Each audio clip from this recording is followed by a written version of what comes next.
Two of the most storied programs in college football history square off in Norman, Oklahoma.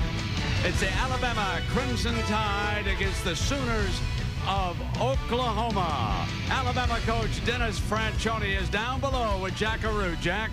Well, Coach, you're going up against one of the toughest defenses in all of college football. How do you get your offense started? Well, we got to have success on first down, and we've got to mix it up. Maybe give them some things that they haven't seen for a little while, and we still got to block them. We got to execute. They're very good at what they do, and we've got to play good. Good luck, Coach. Thank you. The Crimson Tide of Alabama take on Oklahoma for only the third time in history and the first time ever in the regular season. Roll Tide.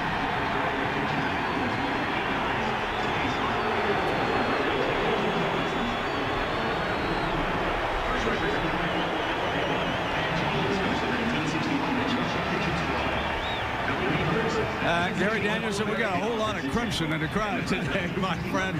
Listen, Alabama has the one thing you must have in this environment, an experienced quarterback. Yeah, that's right, Brad. I mean, Tyler Watts has been through it all. SEC championship one year, been injured a couple times. And what he has mostly going for him, his team believes in him. If you're going to move the ball against this Oklahoma defense, you're going to have to block them, and you're going to have to mix it up. And that means they're going to run the option. They've been watching a lot of Kansas State film, what moved the ball well against Oklahoma. I think we're going to see the option today. And they've got a solid offensive and defensive lines, which gives them a great base to start with here today. Yeah, and those 5 offensive linemen are battle tested also, so it's no surprises. They played against some good SEC talent. Yeah, here earlier in the state of Oklahoma, the Sooners won, but remember, that was in Tulsa. This is their first home game since they were beaten by Oklahoma State. And that classic game last November, very costly. It is unusual for a Bob Stoops team to lose in Norman. You know, Brent, I really feel the pressure in this game is on Oklahoma. I mean, losing 2 in a row would be tough. They're expected to win this game. Now, if it goes the other direction, maybe late in the game, if they get a lead, it may shift. But early, the pressure's on Oklahoma. Let's go back down to Jack Arute. There is a sense of purpose with this team coming out onto the field right now. The Oklahoma Sooners know, as you said, the last time they were out here in front of their home team, they fell to defeat to their cross-state rivals. I asked Coach Stoops last week we saw a running game. 2 weeks ago we saw a passing game. He says you'll see both today.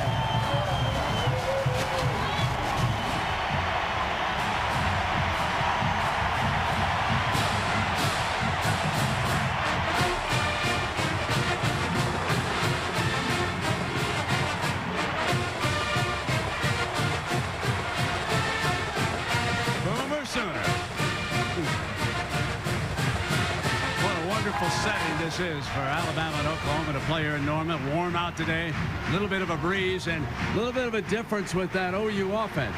You know, Brent, last year, even though Oklahoma made a run at the national championship, didn't get there, I kind of thought it was slipping away. They had trouble moving the ball on offense. They were a finesse team. Well, the offseason brought in a new attitude. They're going to be physical. Quentin Griffin is a guy who was an afterthought last year. They tried to throw him the ball. Now they're going to run the ball with him. Alabama must stop him first, and then those big play receivers are still there. And Jason White opens at quarterback, and like Tyler Watts, he too is coming off a knee injury from a year ago.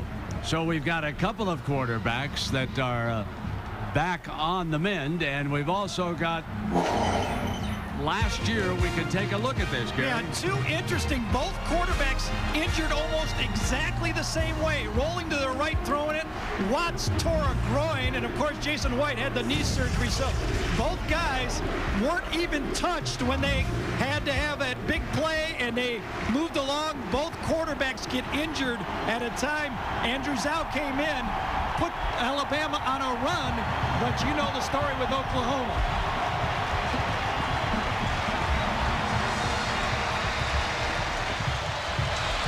Alabama will kick it off, and Oklahoma will handle the ball first here in Norman.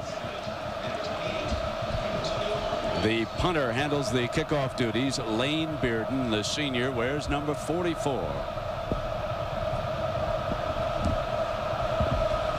Savage and Perkins alongside him are back deep. And they go for the onside to start the game. Bama's got it. What a start.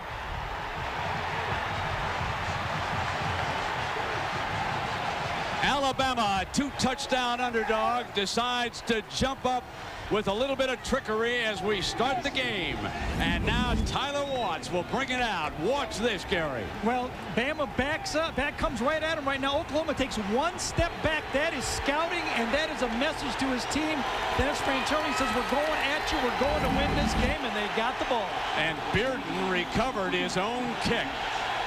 So a great moment for the punter. Can Bama and Tyler Watts take advantage from the shotgun? Complete on first down. They cross midfield with Triandos Luke, who's coming off a big game. And Tyler Watts told us what he wanted to do on his first series. I think the most important thing for us as an offensive unit is to make sure that we don't make any big mental mistakes on the first series, that we're able to pick up a first down or two, give our defense hopefully a little breath on the sideline, and let them know that we're here to play football today. Second down.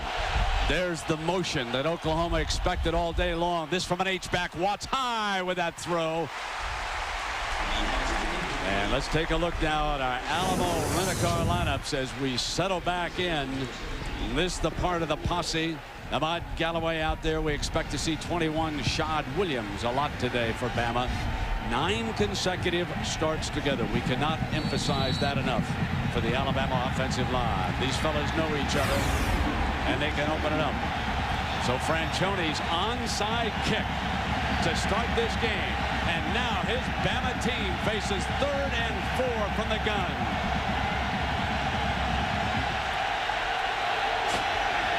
Watts looks for an open receiver. Got him. First down, Alabama on the roll across the 35-yard line. Sam Collins, the senior from Fayette, Alabama. A 13-yard gain. Oklahoma went with a 3-man line, but blitzed 5 on the play. They're working against as fine a defense as there is in college football. No weak link up front. Tommy Harris, the cover boy. Jimmy Wilkerson, the speed defender. A faster model than a year ago. Teddy Lehman moves to Rocky Kalmus' spot and the best defensive backfield in the nation. But now Bama on the move inside the 35, and they got the nose man to jump. This is a free shot for Alabama. To the 30-yard line is Galloway, number 29, picking up about 4 yards, but this should be a 5-yard penalty.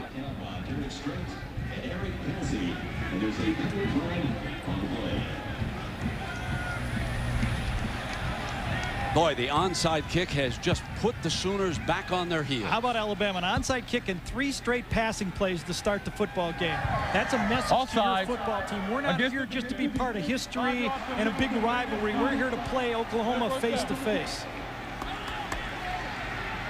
Alabama continues to shift packages against Stoops and OU. It'll be second down. Make it 1st and 5. Check that they took the penalty, so it will be 1st and 5. Let me correct that. At number 14, Watts, the senior, will move up. Santonio Beard, number 34, is in at tailback. Watts rolls behind him, has him as protection through just a touch high and incomplete. Triandos Luke, the junior from Phoenix City, Alabama, the intended target on the sideline. And Alabama did not drop a pass last week. Look at this interesting pass protection. All of the linemen are just going to turn and zone pass as the quarterback comes out to the wide side of the field. Everybody turns, pushes with their inside hand, one-on-one. They anticipate blitzes down there, and this is the way to get away from the blitz. Good catch there, a big catch there, but a good catch would have been a 1st down. 2nd down and 5 for Bama.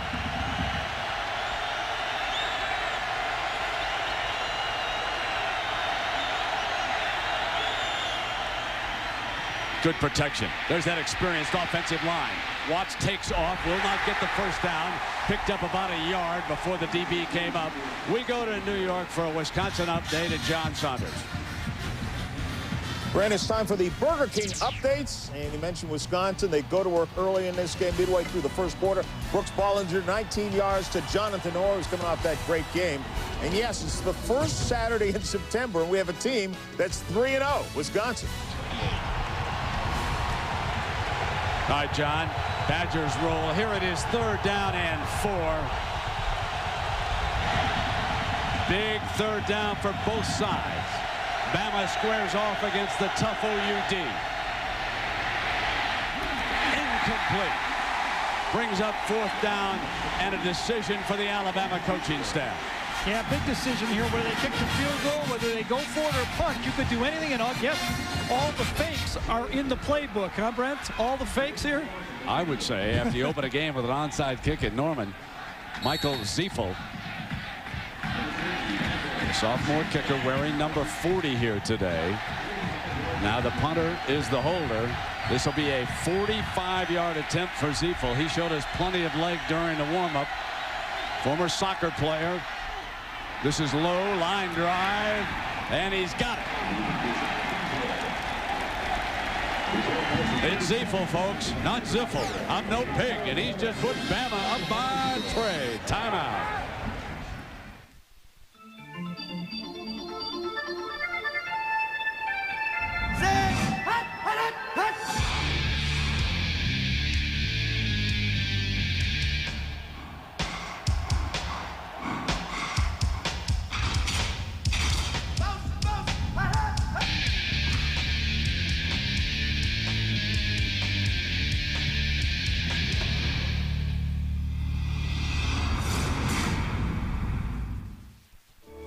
It's surprising how much you miss from 35,000 feet, especially this time of year. Can you hear the leaves of gold crunch beneath your feet? Feel the warmth of family, or show your old hometown to someone who's never seen it before. Get yourself down to ground level. That's where the memories live. There are over 4 million miles of roads in Alamo country, and with values like this, they're easy to explore. Alamo, the official rental car of the American vacation.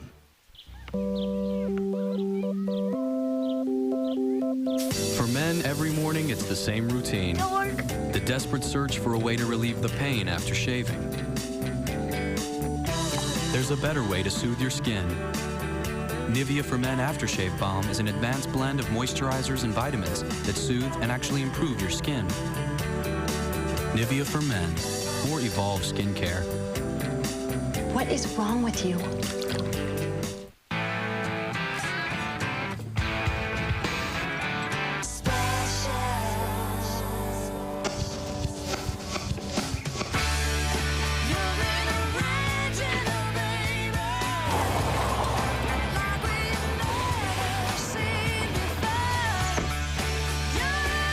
Jeep Wrangler owners speak their own language.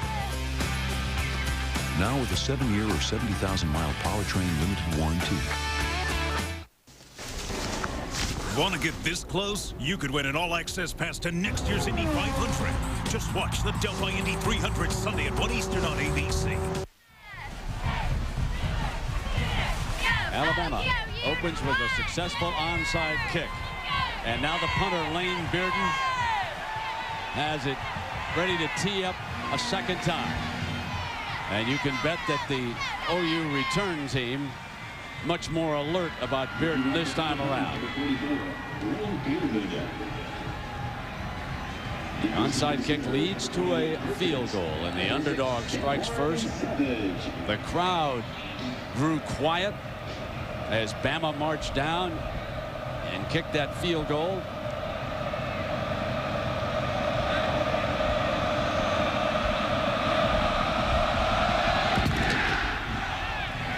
With the breeze, he takes it out of the end zone. It'll come out on the 20-yard line. Jason White, the junior from Tuttle, Oklahoma, coming out. And we asked him what he wanted to accomplish on the first series. We want to set the tempo of the game first series. Besides, wanting to go score. And we want to get the tempo set for our offense the first of the game. We want to control the tempo the rest of the game by the first series. It's going to be a little bit difficult right now because Bama set the early tempo.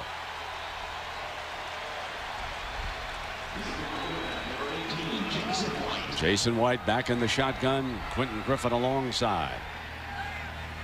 Trips to the right. They'll throw it to an outside man, but that's a loss of about a yard on that play as Gerald Dixon, the corner, came up, and we take a look at the Alamo starting lineup. Weapons everywhere. You will see them spread the field, and Gary told you about the renewed interest in the running game. Kevin Wilson, he was the offensive coordinator at Northwestern. They put tons of yards up at Northwestern. The first thing he did was change the blocking calls here. They're no longer made at the line of scrimmage. They're made back in the huddle. That was his first change. Second down. Tuttle going nowhere. Met by Bama's Freddie Roach, the freshman. He made the big play against Middle Tennessee State, and folks, you can hear the pads already. This is that Alabama defensive front, and it is indeed the heart of Bama. 3 of them are on the Outland Trophy watch list. Johnson, King, and Moorhead. And they got to the point of attack in a hurry that time. Brent, Alabama's in a nickel situation here, but they started the game and crossed up Oklahoma with a 3-man defensive line on the first 2 plays. Third down. Trips one out to the left. Jason in trouble, stumbles, and 3 and out on their first series. And again, it was number 8, Mr. Roach. Freddie Roach, the freshman linebacker, and this was a nickel situation, but again, Bama being very, very aggressive early in this football game. They come with a blitz, an overloaded blitz to the wide side of the field, and that's when Jason White has to get rid of that football. White just has to throw the ball in that situation. Man-on-man coverage. Blake Ferguson with his first punt partially blocked. This is going to give Bama great field position again. What a start for the Crimson Tide. A partially blocked punt, and Bama works with half a field again.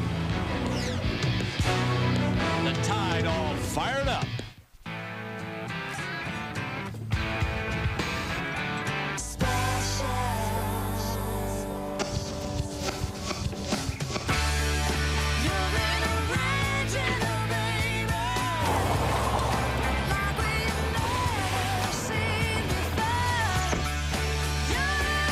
Jeep Wrangler owners speak their own language.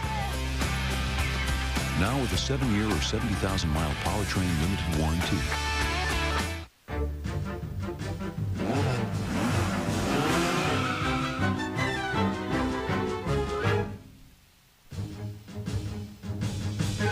Thrifty.com. Great cars, great rates, 24/7. You like simple better than complicated. You like quick better than slow. You like easy better than hard. So pay with SpeedPass at both Exxon and Mobil stations. It's fast, it's free, and it links to a check card or major credit card you already have. To get your free SpeedPass, visit speedpass.com. You like there better than here. How do we know? We're drivers too.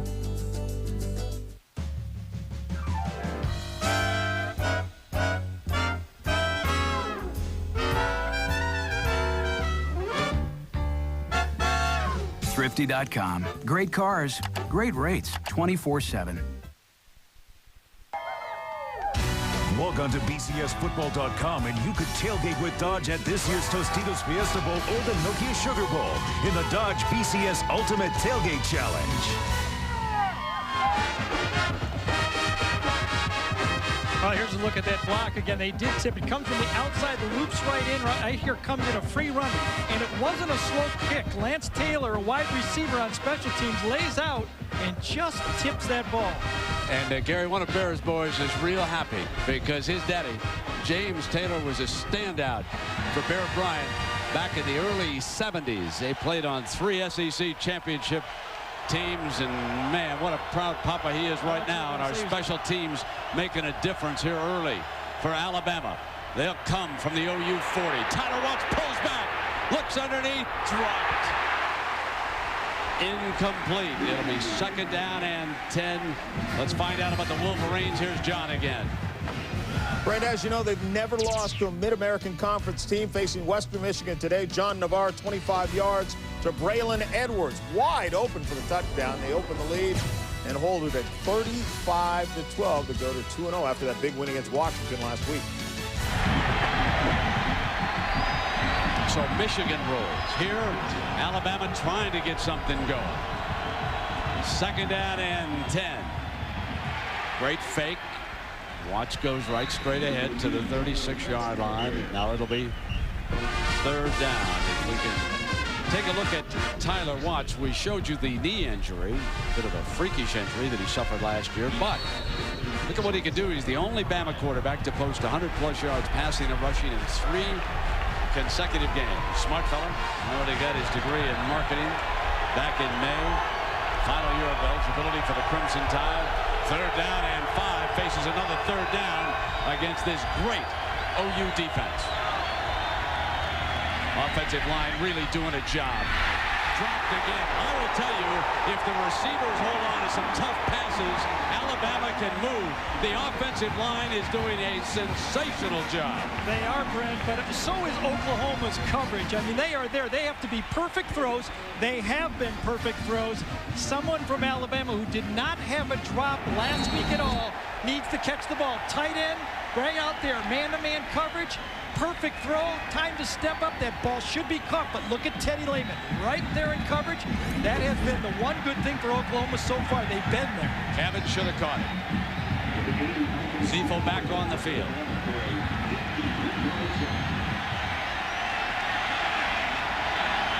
This a 52-yarder. And this time OU swallows it. So Stoops and the Sooners get a big lift. That was a bad kick. That was very low. The last one was almost blocked at the line of scrimmage when he made it, and this one barely cleared the heads and the helmets of the offensive linemen.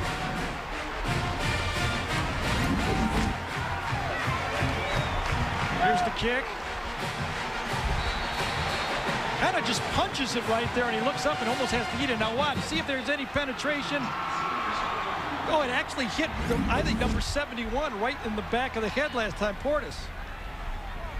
Jason White back at that gun. OU stays airborne. Gets 6 yards on that pass to Fagan. He's the senior from Houston, number 12.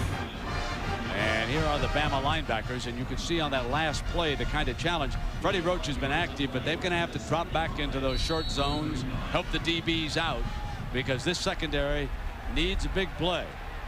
Coaches were pleased with how they held up last week, but this will be a different kind of game. White was looking for that little option look, and Griffin is pushed out of bounds. And now let's take a look at our Jeep rushing playbook, Gary. Well, in order to run the ball out the spread formations, the quarterback must help block the defensive end on the counter play. He reads them. If that end comes upfield, you hand the ball to the running back, and you effectively block the end by the play. But if that defensive end makes a read and follows that pulling tackle, you fake the ball to that running back, and you keep it and make them play honest. That makes that offensive spread go. Here's the 3-man front in the dime look for Bama against the Oklahoma spread. Incomplete, and OU forced to punt again on 3 and out. The intended receiver, Mark Clayton. Really like Carl Torbush, who's defensive coordinator for Alabama. He also was in the mood of letting it all fly here today. He's gone dime packages, nickel packages, 3-man line. He's been blitzing. Nobody's playing safe for Alabama. They know to beat a great Oklahoma team, they have to bring it all. The last punt by Ferguson was partially blocked.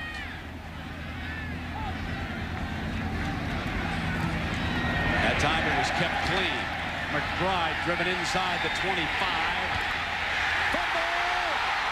And I believe Alabama jumped on it. Yes, they did.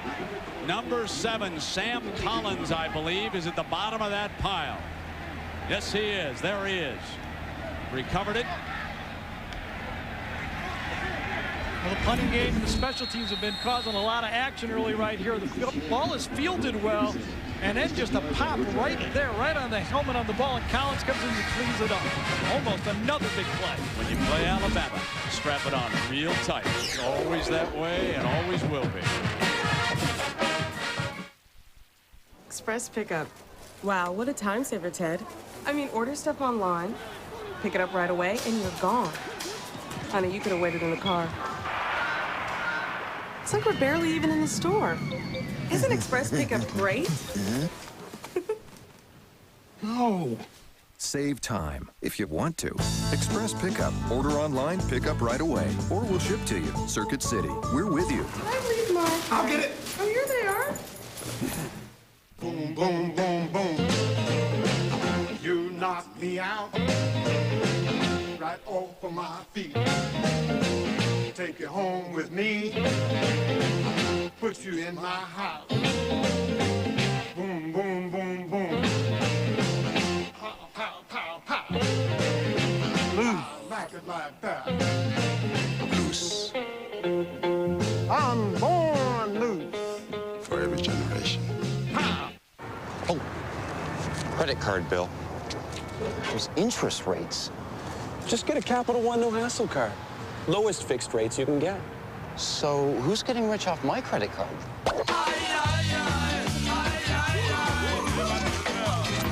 Someone living large off your interest payments? Get a Capital One no-hassle card. It's got the nation's lowest long-term fixed rates, no balance transfer fees, and no telemarketing. What's in your wallet? It's the season premiere. Michaels and Madden join the Super Bowl champion Patriots as they take on the Steelers. Michaels and Madden are here for Monday night.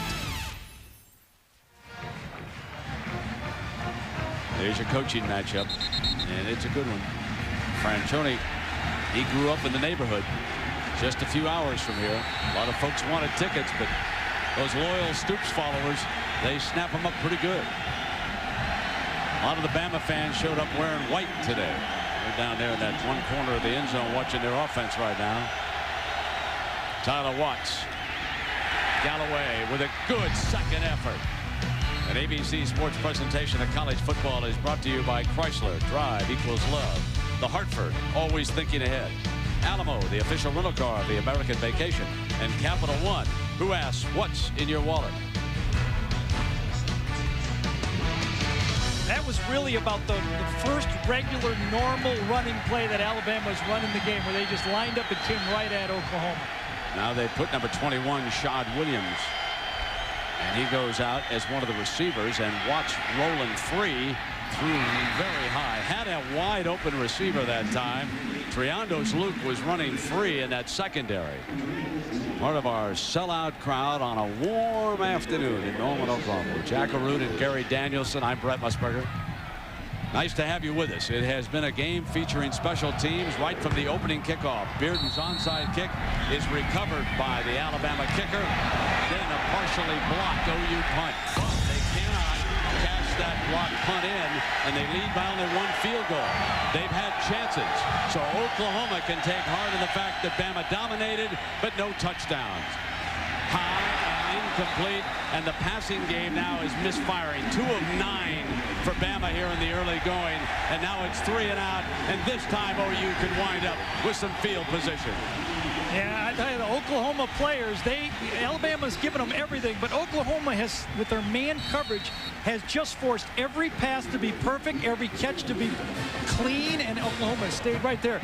Every punt today, we're going to go snap to foot, from the snap to the foot of the punter, and make sure the punter doesn't cause somebody's block. So far, it's been okay. It has to be under 2.1 seconds. Bearden is punting, and Perkins, who returned on bad snap. Another mistake on a special team. He'll kick it out for the safety. And I got to say one thing about Bearden. Talk about a heady football player. He did not hesitate. He did not want that ball rolling free down there in the end zone. He just kicked it out and took the safety. Yeah, but if it was in the field of play, I don't know where that's going to go. A kick ball. Was that a bad snap, or did he mishandle that snap?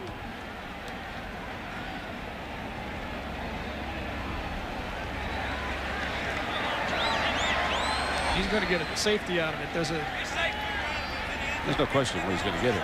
Illegal kick against the kicking team. The results of the play is a safety. Ball was at looked to be like at his left shoulder.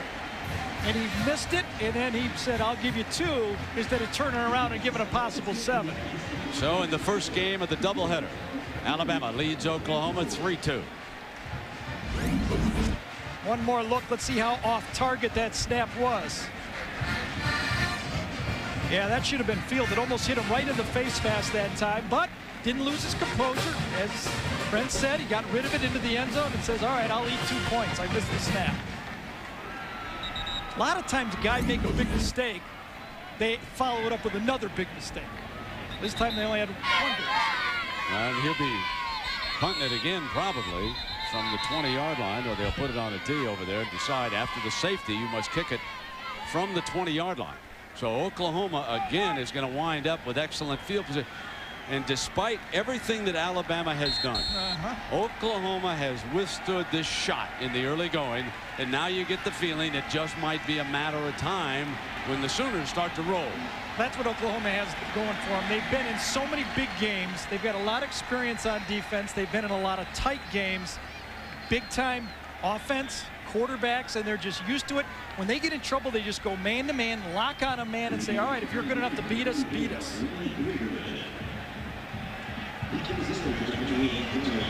Gardner likes to put that ball on the tee. Remember, he kicked it completely out of the end zone before.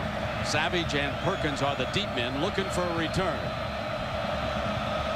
If they can field one quickly, they will get a return. This along the ground, looking for the big hop. It's going to go out of bounds. And there is the second mistake. And let's check in on the Air Force Academy. Let's go to John Saunders. Well, you know, Brent, they can run the ball, but a little trickery today as well against New Mexico. Chance Harris to Leotis Palmer, who goes to Ricky Ameziga, who takes it for the touchdown, and Air Force grabs the lead. That's where they stand at 17-10. So there the Air Force leads by a touchdown. Here Alabama leads by a point, 3-2.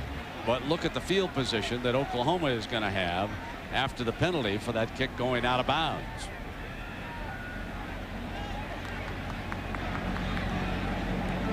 Now Oklahoma will, I think, start.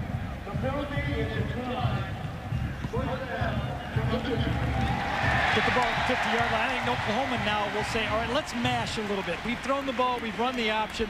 Let's see if we can block these big guys up front and mash the ball and see if the new physical charge of Bobby Stoops and his new offense is going to work. So far, Oklahoma has run the ball as many times as they passed. However, it has been the quarterback running for his life a couple of times that winds up being a running play. And 2 option plays already also. They don't, I don't know if they believe it's a little changeup on the defensive front has maybe caused them some problems, but now Alabama comes back with their 4-man defensive line. Good mixing it up by Alabama, trying to keep Oklahoma off balance both on offense and defense. So the OU offense sprints to the field. White the quarterback. Griffin is the running back. Deuce out to his left. They flex Trent Smith off to the right. They run Griffin on the draw play and nothing doing. He gained about a yard. Let's look at 2 of these offensive Brooks teams. Daniels made the stop, Gary. Excuse me, Brent. Let's look at these teams and talk about what they want to do. Alabama wants them, when they run the ball, going north and south. They want to limit their minuses, negative plays, sacks. And if they're going to move the ball, they have to put a helmet on the back linebackers and defensive backs. OU, balance, not just throwing, not just running. Physical is the word this year. And basics. Last week, 5 drop balls. They cannot repeat that again this week. Second down, that inside shuttle pass to Griffin. That's short of a first down. They're still going to need a couple. And Wayne Bacon, the strong safety, the senior from Maryland, up to make the stop. So Jason White, injured a year ago against Nebraska, facing the 3rd and 3, grew up here in Oklahoma. Threw a couple of picks and admitted that they were both his judgment errors last week. And now facing a 3rd and 3 in an effort to keep this drive going. Takes it away from Griffin, running to the right. He is cut off, hit on the release, and is caught for a first down. How about that catch down there? Mark Clayton and Fagan were working in the area, and Fagan made the catch. Well, this was a prayer. This one could have been caught by anyone in crimson. Could have been one of his own guys in crimson, or it could have been Bama in crimson, because on the bootleg coming out to the wide side, Jason waits a little too long, and then he gets in trouble. He gets closed very quickly by the defensive back, throws it up for grabs, and then Fagan goes up and says, I'm the athlete here, I'm going to go get it. Wayne Bacon almost got there for Bama. Hit him on the release, but it's a first down OU inside the 35-yard line. Going end zone. Touchdown, Oklahoma! Mark Clayton, the sophomore from Arlington, Texas, on the home run ball, and OU leads for the first time.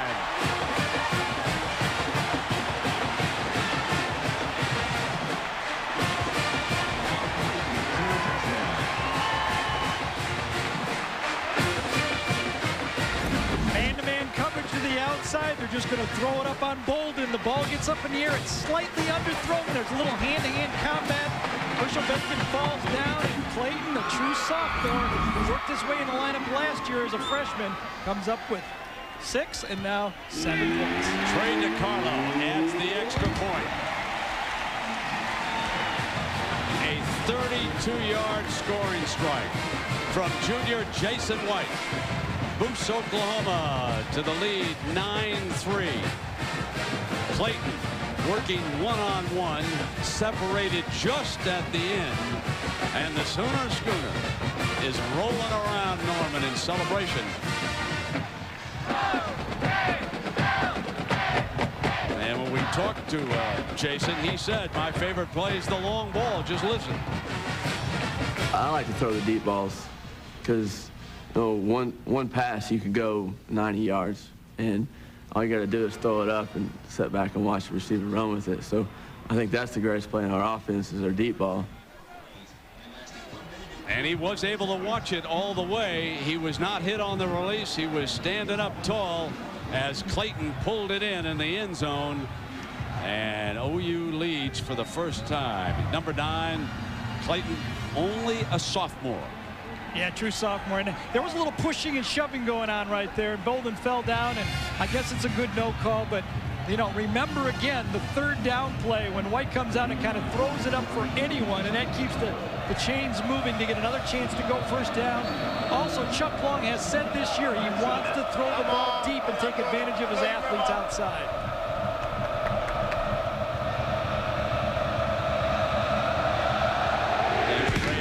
Back there with Williams. Fielded at the 7-yard line by Ray Hudson. Slips him down about the 29-yard line. Talking about what kept this drive alive. This is a bootleg play. White is going to go to the outside right there, and he gets pressured and just barely gets the throw off as Wayne Bacon comes. Watch number 24 get him just as he lets it go.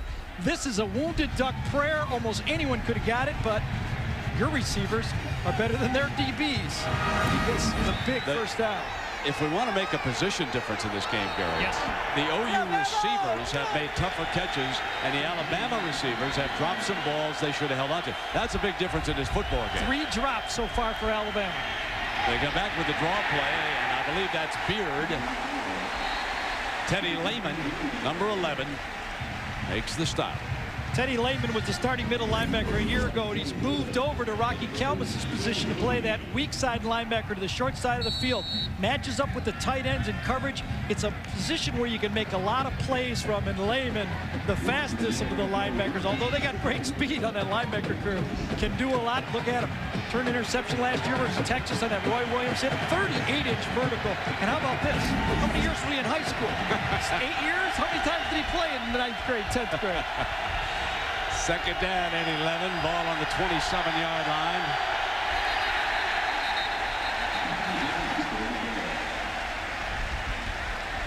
I don't know if Dan Cody moved first or the offensive line moved first that time. Prior to the snap, false start, movement in the offensive line, 5-yard penalty, remains second down. So there's one of the co-defensive coordinators, Brent Venables, out on the field. He works with Bob Stoops' brother, Mike. They're two of the most animated coaches. There you see Mike turns his back on. walks away a little bit. I think it's in their contract. They both have to get equal TV time. You show one, you got to show the other. They're a great sideline picture, those two. And outstanding coaches. Second down and 16. Tyler Watts. Nothing doing. It's intercepted. Straight's got it to the 6-yard line. Bad judgment on that throw. And Derek Strait, the junior from Austin, Texas, makes them pay. I think you got to give this one to Tommy Harris, Frank. I think the rush inside hit Tyler Watts' arm as he let it go. I don't know if it was Harris or not, but it was push inside. Let's assume Watts comes in. Let's see who it is. Yes, I think that's Tommy Harris, number 97. That ball just floats up, and then Derek Strait, the playmaker, who seems like he's been here forever and is now just a junior, is the beneficiary of that interception that was caused by the arm being hit from Tyler Watts. Look at this. They forced at least one turnover in 37 of the last 39. At least one interception of 25 of the last 28. Roy Williams getting ready to open with the Dallas Cowboys are saying that's the way to do it. It's their great safety who left this team. And Griffin pounds inside the 5-yard line, and Derek Pope makes a stop for Bama. Brent, you've been talking about this as two heavyweights, and I totally agree. But I think Oklahoma is the only one of the two heavyweights that can knock the other guy out. I think Alabama needs a 12-round decision right here. They need to keep it close and win it on some type of decision or block punt or something at the end of the game. It looks like Oklahoma's going for an early knockout. Second down. White in the shotgun. Griffin alongside. Going to throw. Two behind the intended receiver, but he was facing a fierce rush that time. Credit the rush in on top of White, who picks himself up from help from Sims, his tackle, and it'll be 3rd down and 5 for the Sooners. Defensive coordinator Carl Torbush is letting them come. Those linebackers are speedy. Cornelius Wortham there, number 16, is the guy that put the pressure. And that is the little bit. There's Carl Torbush right there, former head coach of North Carolina. Long time. What, Mack Brown defensive coordinator, right? Boy, now he's back playing Oklahoma. 3rd down. OU still likes to use that shotgun going in from inside the 10. Jason. And the Bama defense is not so fast, Mr. Danielson. Don't you be knocking us out that early in the ball game. We can still play it. We can still play a little bit of football down here, my friend. I paid $49. I just want to watch it on TV. It's a quarterback design play. The outside tackle pulls. They're going to fake it. He's going to follow the tackle up there. And I'm not playing. I'm just talking up here. That's all. Todd Bates makes the stop for Bama. So it's another field goal attempt coming up for Trey DiCarlo. This is a 22-yarder. He's a freshman. Won the job late, and this is blocked. Alabama's got a loose one. Scooping up on a 20-yard line. Out of bounds. It was recovered by Charles Jones, the free safety from Waynesboro, Georgia, after the block by Wayne Bacon, who's been all over the field. There'll be no early knockout. Well, it's not going to be a first quarter knockout, that's for sure. Another special team play blocked right up there. It was number 24 that got the hit on there. Bacon got the block, and boy, oh boy, a nice play to even save a touchdown on this play for Oklahoma, because I thought he might take it the whole distance. But the question is, can this Alabama offense do anything against the OU defense? They have had several opportunities, only a field goal to show for it. Now they pound straight ahead, Galloway, and that's their best running play of the game. Next Saturday, reminder to join ABC Sports for an outstanding college football regional doubleheader at 3:30 Eastern. Many of you will see Ohio State take on Washington State, Jason Kessler, or USC Colorado, or Mississippi Texas Tech down here. Then at 8 Eastern prime time, Nebraska against Penn State, or Texas North Carolina. Check your local listings for ESPN.com. Keyword ABC Sports to find out which games will be televised in your area. So huge afternoon, nighttime doubleheader next week. 2nd down and 4. Bama showed some muscle that time. Again, that offensive line holds up, and it is incomplete. Lehman, the linebacker, dropped off as a pass defender that time, and the tight end could not get free at all. No, they've been covering the tight end pretty well. It's had to be perfect passes.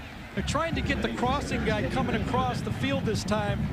Luke, number 84, watch, the tight end is bracketed clearly, and here comes the back receiver. And this time, Tyler Watts does not throw a very good ball that time. Threw it too hard, too quickly, needed to lead him with a softer pass. Alabama is only 1 of 4 on third downs. Here is their 5th third down of the game. Fulgham goes in motion to the right side. Blitz, and there was a flag. Lehman had a huge hole and basically a wide open shot at Tyler Watts that time. Yeah, I think Oklahoma jumped that time. They're going to pick this one up.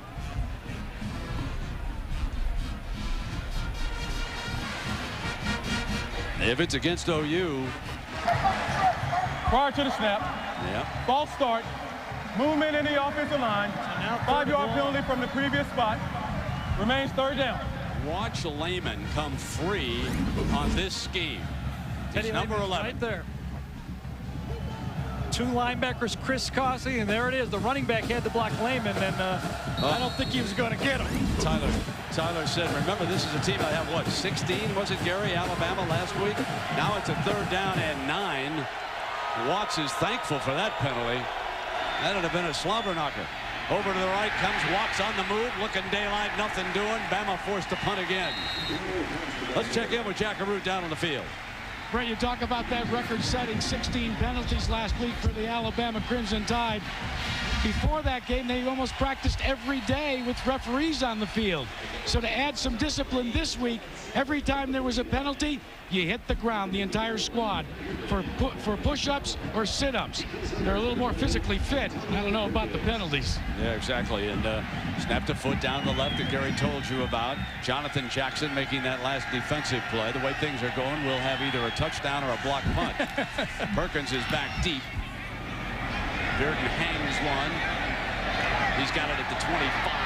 Slips free in the middle. Looking daylight. Still going. What a great return by Perkins, who nailed a touchdown against Tulsa in the OU opener last week. Lane Bearden forced to make the tackle.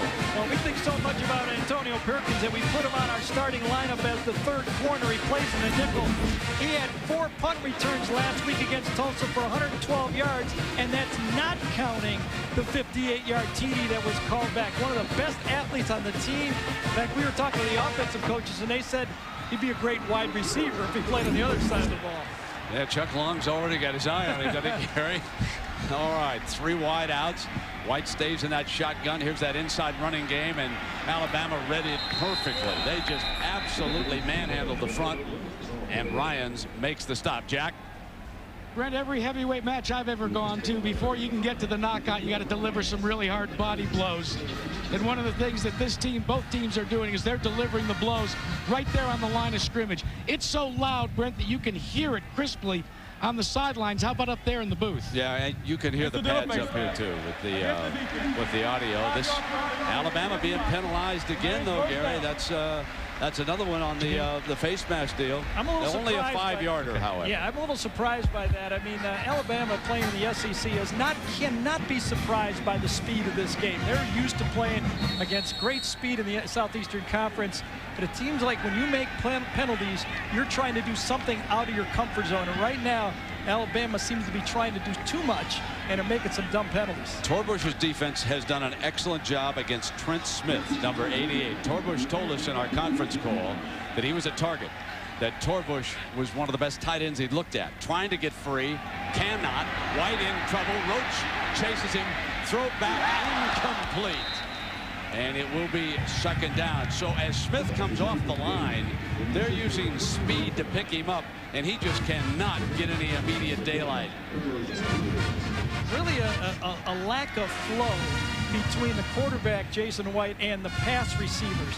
The quarterback does not seem to be ready when the wide receivers get open. Here's Trent Smith right here, man-to-man coverage. They're going to put a guy on him all the time in his face. But when the receivers break open, quarterback is already, Jason White, starting to scramble. He's not hanging in there and waiting for that first guy to be there and make the throw. Press coverage on Smith, so they run Griffin, but there was a whistle, I believe, prior to the snap. Or is there a timeout? Alabama called timeout just prior to the snap. Timeout, Alabama.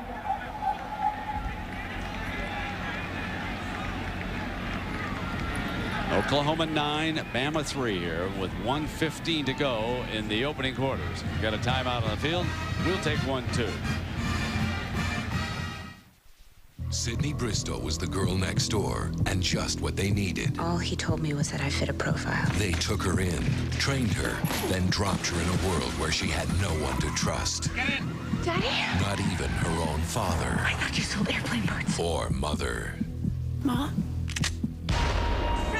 There's never been a better time. There's been a hit put out on Sydney. I'm getting her out of there. To leap into the adventure.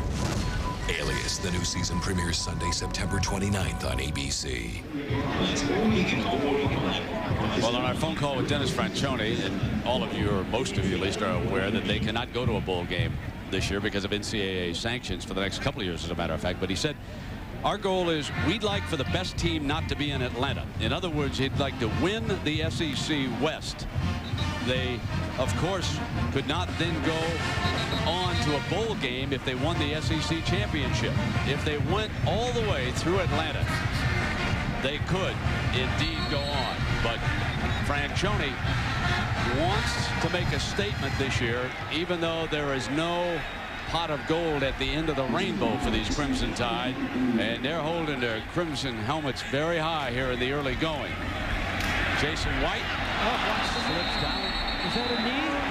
Did his knee buckle? I think his knee buckled on that one.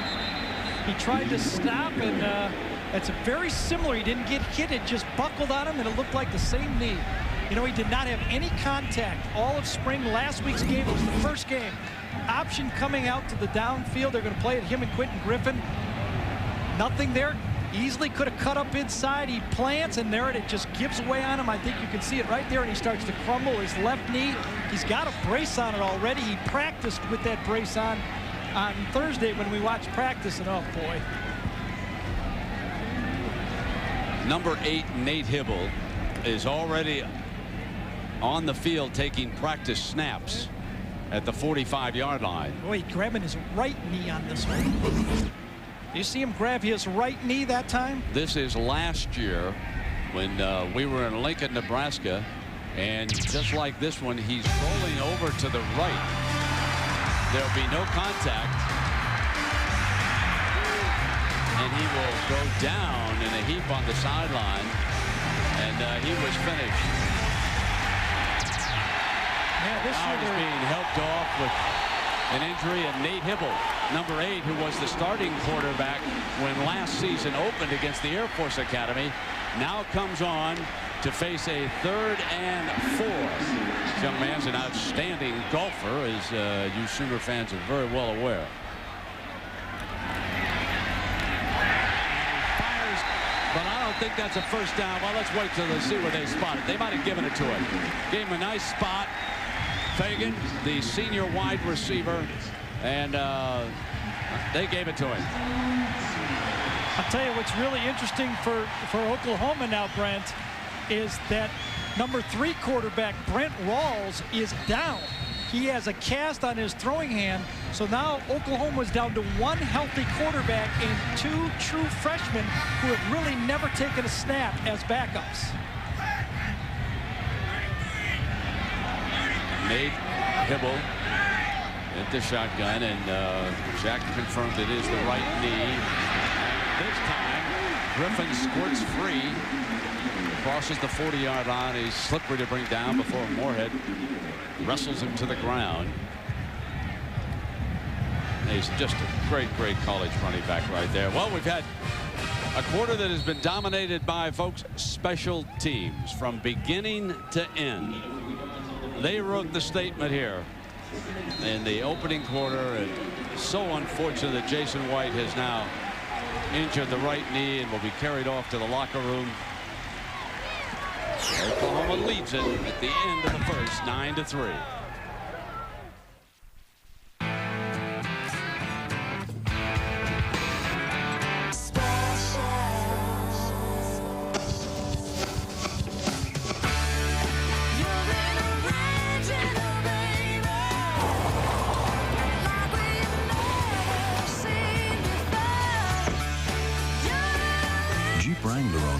speak their own language. Now with a 7-year or 70,000-mile powertrain limited warranty.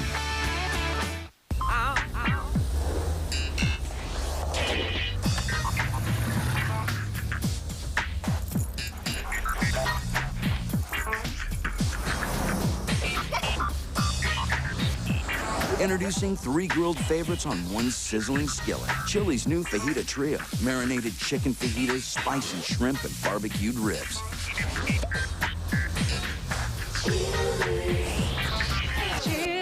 Chili's. Lee, you can dunk, but you can't dip. Your dip is gone, baby. What are you talking about? No dip.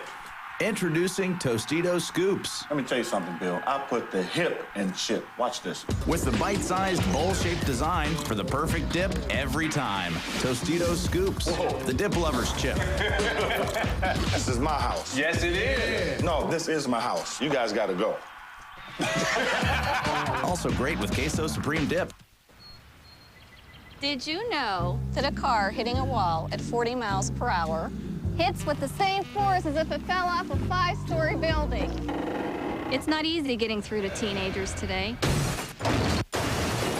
So at Liberty Mutual, we produced a video especially for teens about car safety, because we'll do whatever it takes to keep them safe on the road. Liberty Mutual, it's more than insurance. It's insurance in action. Now for 60 miles per hour. Wasn't that fun? You're watching college football on ABC Sports, Championship Television. Gary, Oklahoma is lucky, though, that Nate Hibble has experience stepping into this situation. In fact, he started every victory last year for Oklahoma. All 11 starts, they won the game. But now they only really have one healthy quarterback and 2 true freshmen backing them up until Brent Rawls, their planned on number 3 guy, can play. And remember, Hibble last year in the passing game took a tremendous amount of shots. He's not a running-type quarterback, so who knows if Bama now just says, we're going after this guy and see if we can get a true freshman on the field. Let me put it this way, Brent. In the NFL, that's what they do. Well, the one thing for Alabama is they haven't been able to muster a sustained offense against this defense. And OU, too, is having trouble here. I mean, take a look at what Bama's done. They're minus 12 rushing. It gives them a total of 7 yards is all they've got. They had great field position on their first couple of possessions in this game. And Oklahoma, on the other hand, with this renewed interest in rushing, they haven't been able to do anything. We just have been unable to mount any kind of a running game here. And now here's 3rd down for Hibble and the Sooners. 4 wide receivers, if you include Smith, who flexed out. Got a man. Got it. Incomplete. They're waving it off. They say he dropped it. Andrews, the defender down there, on Savage. But Carlos Andrews, I wonder if he got his hand in there, because I thought that ball was caught also. Antoine Savage was right there. Perfect throw from Hibble. In fact, their coaches told us when we were talking to him that they had practiced, Hibble had practiced very well in throwing the ball as well as he had. It's there, and yes, Carlos Andrews does. Perfectly comes across with his right arm and got that ball loose. And Oklahoma forced to punt. Ferguson hangs it. This is going to be down inside the 10. Right there at the 9-yard line. Now, this is brutal field position coming up for Bama with 14 minutes to go in the first half. And Oklahoma leading Alabama 9-3.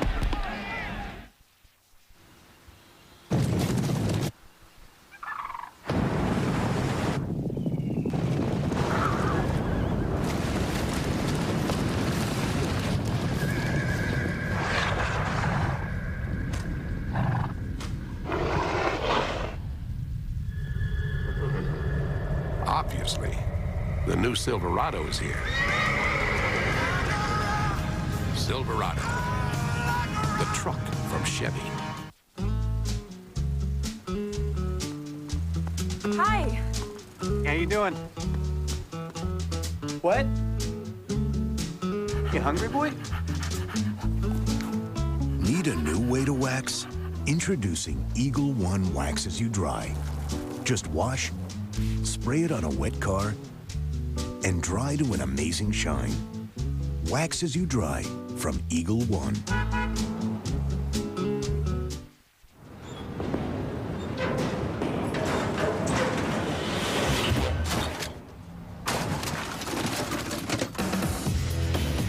Say goodbye to machines taking up valuable office space and tap into the Kinko's network. As you all know, winning is a great feeling, and it's okay to celebrate. The way you celebrate says a lot about you. So, keep up the good work. Being responsible, respecting the law, celebrating safely. It's all about having a good head on your shoulders. Figuratively speaking. A message from the National Association of State Universities and Land-Grant Colleges and Anheuser-Busch. Nature made it. Minwax makes it beautiful with rich wood stains and long-lasting protective finishes. Turning a house into a beautiful home is as easy as turning to Minwax.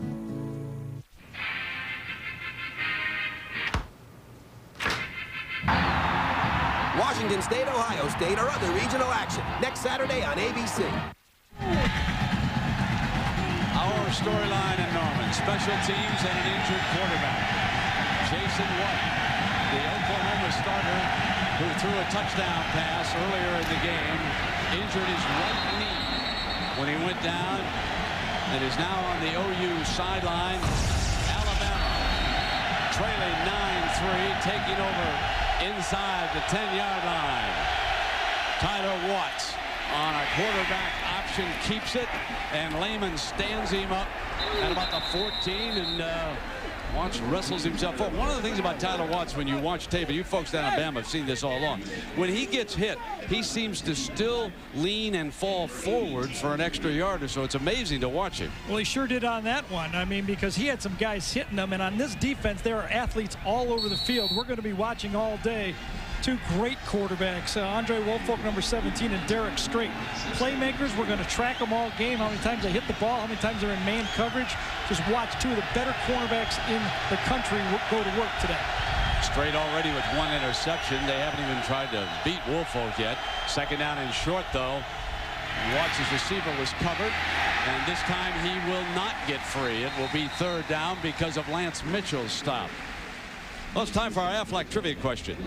This week, the question is now, which SEC team was the last to play here in Norman, Oklahoma? When did they play? What year? And who quarterbacked the Sooners? And, folks, you won't recognize the picture of the Oklahoma quarterback. I guarantee that. You got to get all three of them to win this thing. That's right. A free order of ribs at Dreamland if anybody in Tuscaloosa can get it. Third down now and 2. Play fakes a beauty. Got time. Fulgham out of bounds. He got it there at the 32. They're waving it off now. See, look at that coverage. Every ball has to be perfectly thrown. There's no gimmies out there. You can watch a lot of college games, and you got a lot of quarterbacks that can just throw it almost anywhere. Here's Antonio Perkins, the number 3 corner. Watch this ball. Watch him close on that ball. That ball had to be perfectly thrown to the outside, had about a 2-yard window, and that's what good defense does. You might not get them all, but you force the quarterback to throw a perfect ball. Now Bearden forced to come up with a punt. Standing inside his 5-yard line, Perkins set to give OU some field position. Going return. Drives him inside the 30. Dances to the right, and here he comes. By the shirt tail from behind. That was a heck of a tackle there. Number 89 had a hold of him as he was going down. The stop by Theo Sanders may have saved a touchdown. Timeout. The original R&B. Oh, we made us move our feet. Tito Puente. Like that trumpet from Puente. With the taste of originality. Salutes individuality. And gives life a personality. Be you. Do what you do. Be you.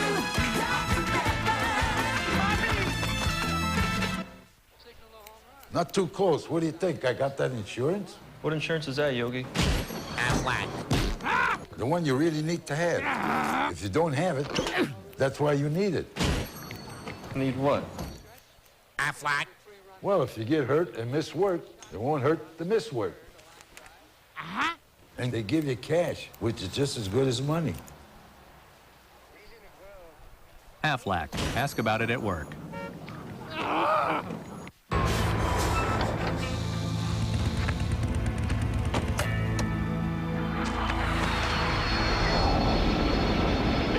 I hate it when he does that. Sorry about the dust. Come on, guys, let's go. After the new roomy 7-passenger Chevy Trailblazer, everything else just seems kind of weak. I left the bagels in the jet. The new Chevy Trailblazer, like a rock.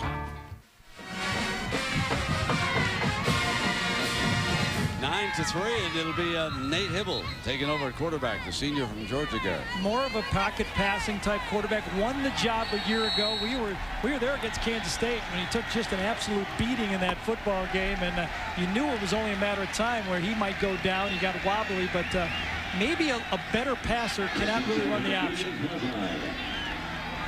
Crimson Tide show that they're coming. Backers were trying to get there. They get picked up. Hybl going deep, incomplete, and a misread down there. Here, Fagan did not hook up on the same page.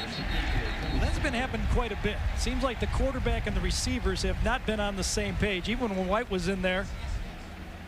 Got another penalty flag down. Holding against the offense. That's only the second 10-yard penalty against from Oklahoma. The previous spot. Remains first down. There have been 3 against Bama. Carl Torbush checking his charts to see what he wants to do against Hybl, second and long. And there's the 2 injured knees, if you will, of Jason White, and he's up signaling in the plays to Hybl now from the sideline. So that's a great sign if you're an OU fan right there. He's a fine young man. His sister, I believe it's the University of Minnesota where she coaches softball. She was an outstanding softball player. The rest of his family is here in the stands, and Jason told us his sister was the only one who couldn't be here today. So it is first down and 20. McClellan moves the ball back to the 42-yard line, where it's first and 20. Bama shows 4-man rush, and they get there. And why not? Oklahoma led them as they slipped it through to Fagan, and nothing much doing on that play. It'll be second and long as Freddie Roach, number 8, Gary, is a very impressive linebacker. Very, very active, and he's not just a little sprinter either. He's 6'3", 6'2", 235 pounds.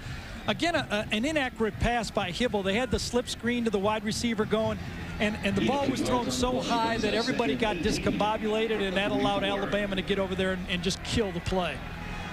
Roach checks his plays after the signal comes in. Second down and long.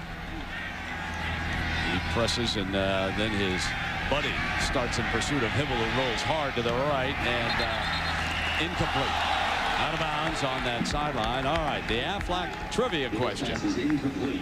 We asked you about the last time an SEC team came here to play in Norman. What was the year and who was the OU quarterback? Well, folks, you've got to go back in time before you can see that it was Kentucky was in here in 1980.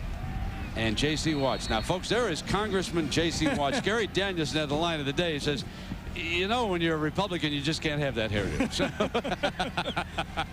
that was the line of the day. He was just a great quarterback. High and tight if you're going to run for Congress as a Republican. Third down and 18 now. Play fake. Hybl steps away, but back into the second rush man, and there's that defensive line now. Roman Harper coming up from the safety position after the defensive line did its job. I saw Moorhead, I believe, in there, and King. It was 55 King, Brent, coming around the left side. Hybl felt him and forced him up in the pocket. Give King half that sack. It's not going to show up in the stats, but he really forced it. Boy, Bama's defense is just not yielding. Knocked, well, one quarterback really took himself out of the game with a knee injury, and Hybl unable to move. And Ferguson gets this punt off now. McBride, the return man. And was that a violation? No, he ran up and made the catch, didn't he, at the 30-yard line. So ABC Sport, now there is a A late flag. An AZ Source presentation of college football brought to you by Chevy Trucks, the most dependable, longest-lasting trucks on the road. The Flame Broil Whopper from Burger King at BK, you've got it. Valvoline's Max Life, the first motor oil formulated for higher mileage engines. Jack Daniels Original Hard Cola. Come as you are. Disregard the flag. There is no penalty on the play. The ruling on the field is that the return man was kicked, blocked into the receiver. First down. Yeah, when he moves up like that, when he moves into the defender on that play, you can't call that a violation. If he's standing there ready to make the catch and the kicking team member comes in and violates the 2-yard zone, then it's a penalty. There was no question about that one as we watched it unfold up here. Now Bama will take over, 10:48 to go. They're down 9-3 here.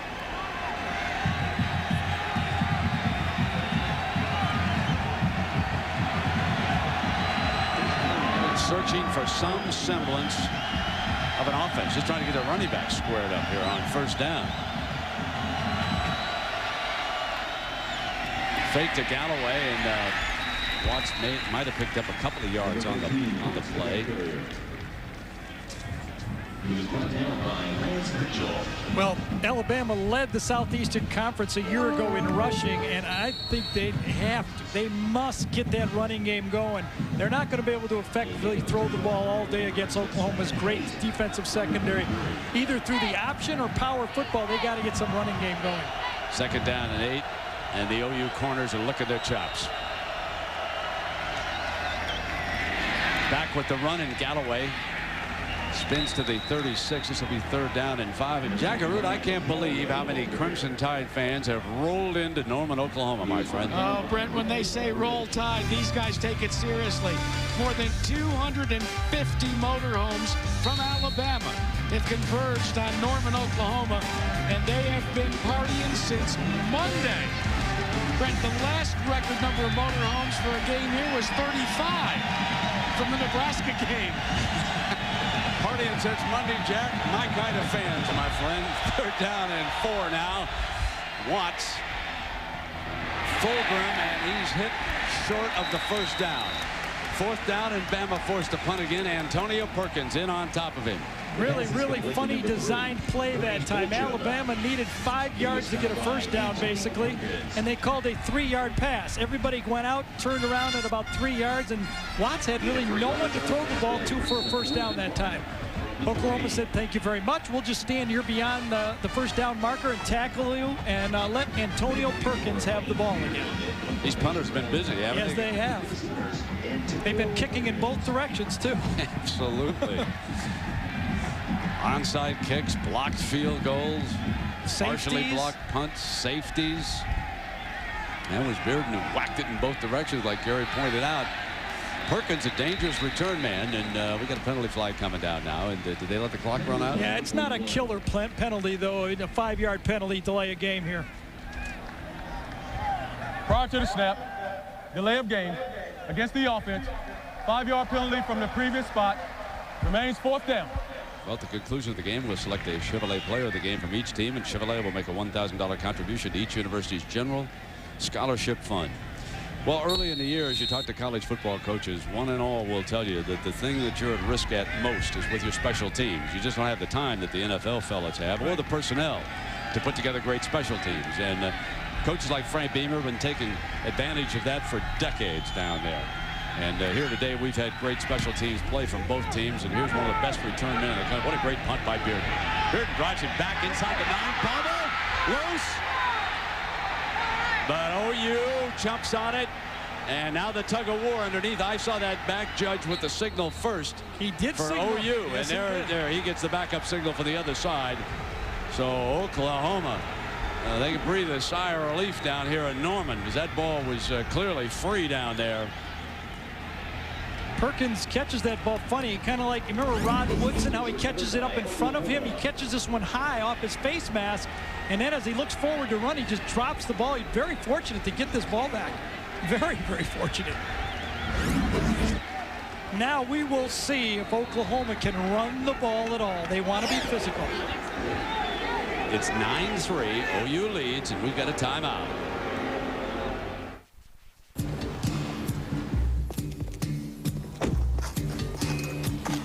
change for $1? Sure. Introducing the all-new Chevy Avalanche. The only vehicle that changes from an SUV to a pickup. Thanks. Chevy Avalanche, Motor Trend's 2002 Truck of the Year. Avalanche, like a rock.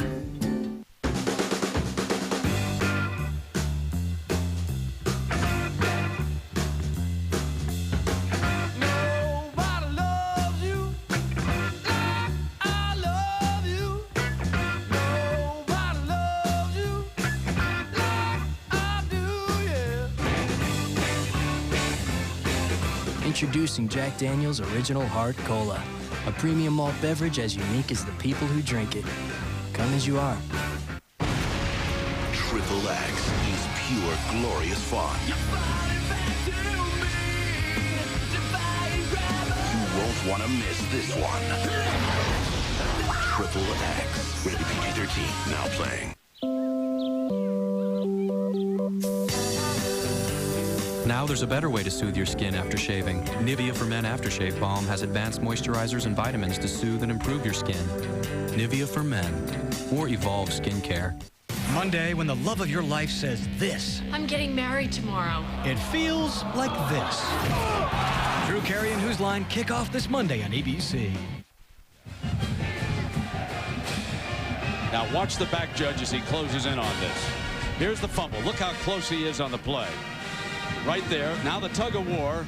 But the back judge saw the football in Perkins' possession. I think you can see it underneath. He gave us the first signal. You can't hardly miss that one. It's right in front of you. Now, it will be that OU offense. First down and 10 coming out from the 7-yard line. The Bama defense hopes to tee off here. They show 4 rushmen. Hibble on first down. And it was stopped now with a flag.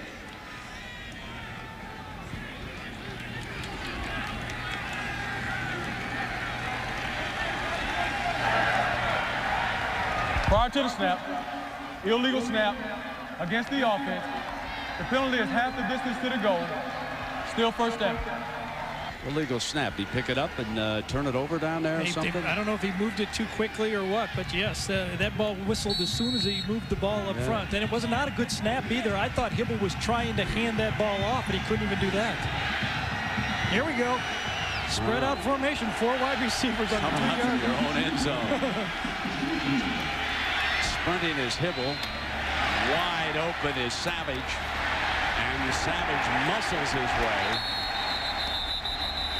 toward a first down. Well, let's check in on the Fighting Irish. Let's go to John Saunders in New York. Brent, Tyrone Willingham has just become the first coach to start 2-0 at Notre Dame to start his career since Dan Devine back in 1975. Montez stuffed 33 yards on the interception return for a touchdown that breaks the tie. But the bad news is no offensive touchdowns for the second consecutive game. But the Irish are 2-0.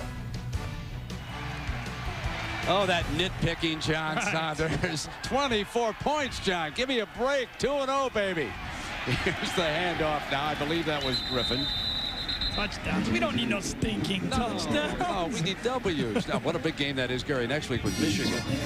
Michigan looks like they're 2-0. They beat Western Michigan today. And so they go into South Bend, and then the following week, the Irish go back on the road.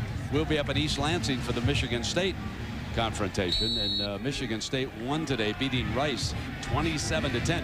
Michigan State and Notre Dame, I was going to say both could be undefeated, but I don't want to count the Wolverines out that quickly. Second down and 6. Oh, Freddie. Griffin breaks that first tackle, but thrown for the loss. And now it is time for the Pacific. We'll check here and see what this flag is first.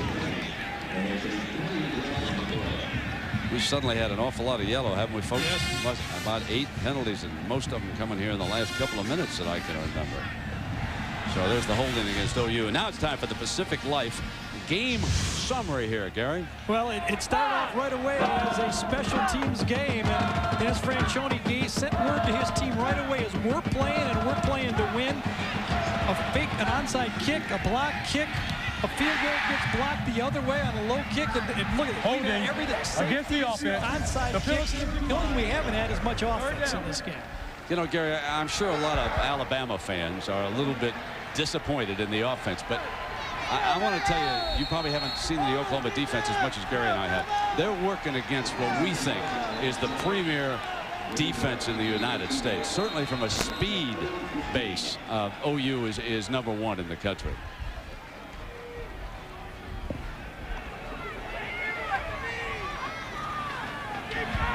Sideline warning against Alabama. Now, yesterday when they came in, they didn't have any sideline warnings because they had 2 cops that just stormed the field and kicked everybody out. They almost threw Mr. Musburger out. No, they tried. Did they? I held my ground. I'm telling you. 3rd down and 15. Hibble rolls to the right. Fires back into the middle, complete, but that is just short of a 1st down, I believe. Brandon Jones from Texarkana, Texas, the receiver. Well, good job that time defensively by Alabama. They said, all right, 3rd and long. We'll give you the pass up to that down marker. If you go past that down marker, we're going to squat on it. And look at the lack of confidence in the passing game for Oklahoma, Brent. Every time they need to throw the ball, they roll out. They don't like their matchups with that rush from Alabama, and when they need a big play, they come out of the pocket and throw it. So just short of the 1st down, and Ferguson trots back on the field to punt again. So here's his 5th punt of the game. Fumble, out of bounds. Alabama has got it at the 21, and that is fortunate for Bama that it went out of bounds right there because OU was closing in a hurry. Yeah, but no matter what, and you mentioned the fact that Alabama fans might be a little upset. They're still in the game. They still can win this thing with the decision. Absolutely. 6:04 left in the 2nd quarter. Hanging tough. 9-3 timeout. So having your way. You gotta come into Burger King now for a great tasting deal. It's the last chance to get 2 big King Supreme sandwiches for just $2. Flame broiled, never ever fried, with 37% more beef than a Big Mac.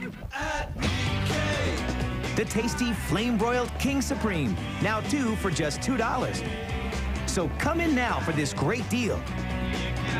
This offer ends soon. At BK, you got it.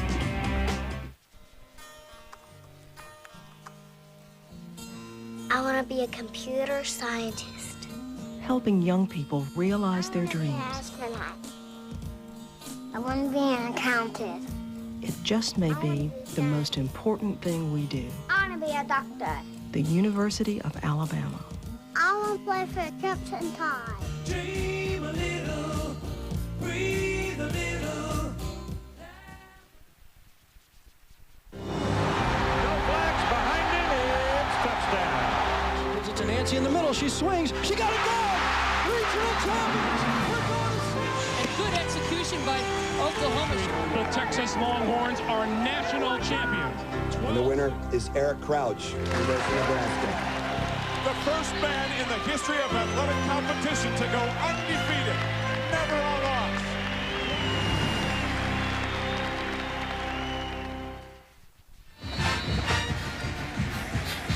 Well, Oklahoma was a solid favorite. I think I saw 13 or 14 of the USA Today, and it is 6 right now. Oklahoma 9, Alabama 3. Defense dominating this game here so far. OU starting quarterback Jason White knocked out of the game with a knee injury. 1st down and 10 for Tyler Watts, the senior for Alabama. They go empty again. And we got to delay a game, and that'll be the 9th penalty of this game.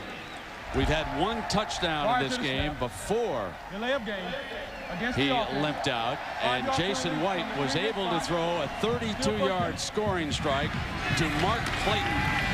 Clayton separating just at the goal line. Makes a beautiful catch.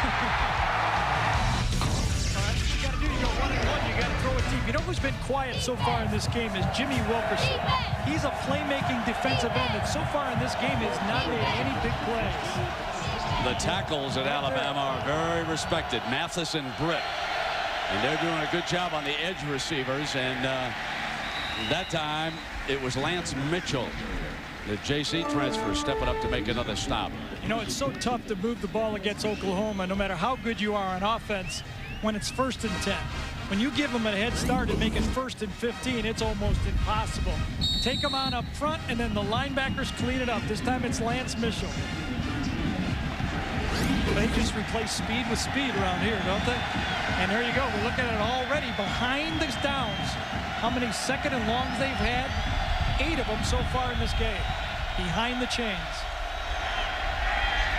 Watts hit.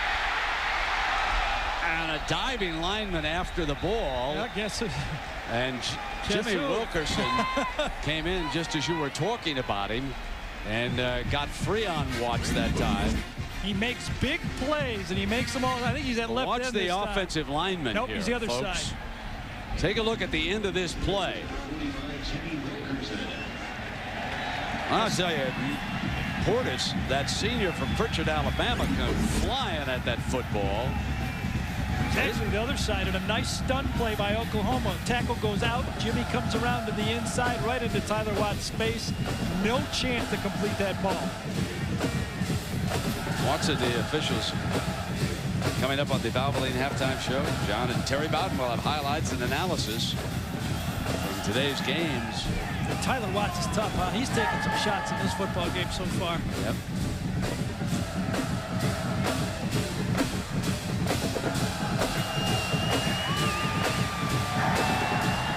Illegal touching against the offense. 5-yard penalty from the previous spot. 2nd down. Well, that's got to be that lineman. There's no question. What was it, an illegal touch? I thought it was deflected. The ball, I thought, as he got hit in the arm, you could have called it a deflected. It hit him in the leg as it came down. They call it an illegal touch, huh? Gee, that's a rough one. That Quarterback is a tough, eats some that's Rydell, a tough penalty because the lineman thought, you know, that it had been deflected and it was fair game. He was going after it. Illegal touching against the offense. The penalty is declined. 3rd down. Yeah, just hit him in the leg there, number 78, and the ball really, why couldn't, I don't understand that one. I don't either, because I thought the defense forced the issue that time. That's why the ball was coming free. But regardless, it is 3rd down and 13. Tough down for Bama. They're not going to be tougher than this in Norman against this D. 3 down linemen. Mitchell also coming. They got a wide open running back coming out. And they got dang close to a 1st down that time as the tight end Sanders able to run to daylight. But this will bring up another Alabama punt. Yeah, that was a little bit of a screen play right there, kind of like a pick play for Alabama. They picked up Brandon Shelby and almost picked up that 1st down on a very safe throw. What are you doing? They're all over Mitchell that time. How can you release that tight end and go after the quarterback? That's your responsibility out there, young man. It's always something. It is. Bearden's back to punt. Here's Perkins again. And he is upended down at about the 17-yard line. Another flag on the play, though. He was tackled by Linings number 50 and Roach number 8. And there's a penalty flag on the play. Now the head coach, now he's upset. So it was an illegal block below the knee, and the Battle for the Indy Racing League Championship heating up. And Jack Arute, you're going to that. Yeah, Brent, I'm going up there because it's one of the most incredible points battles we've ever witnessed.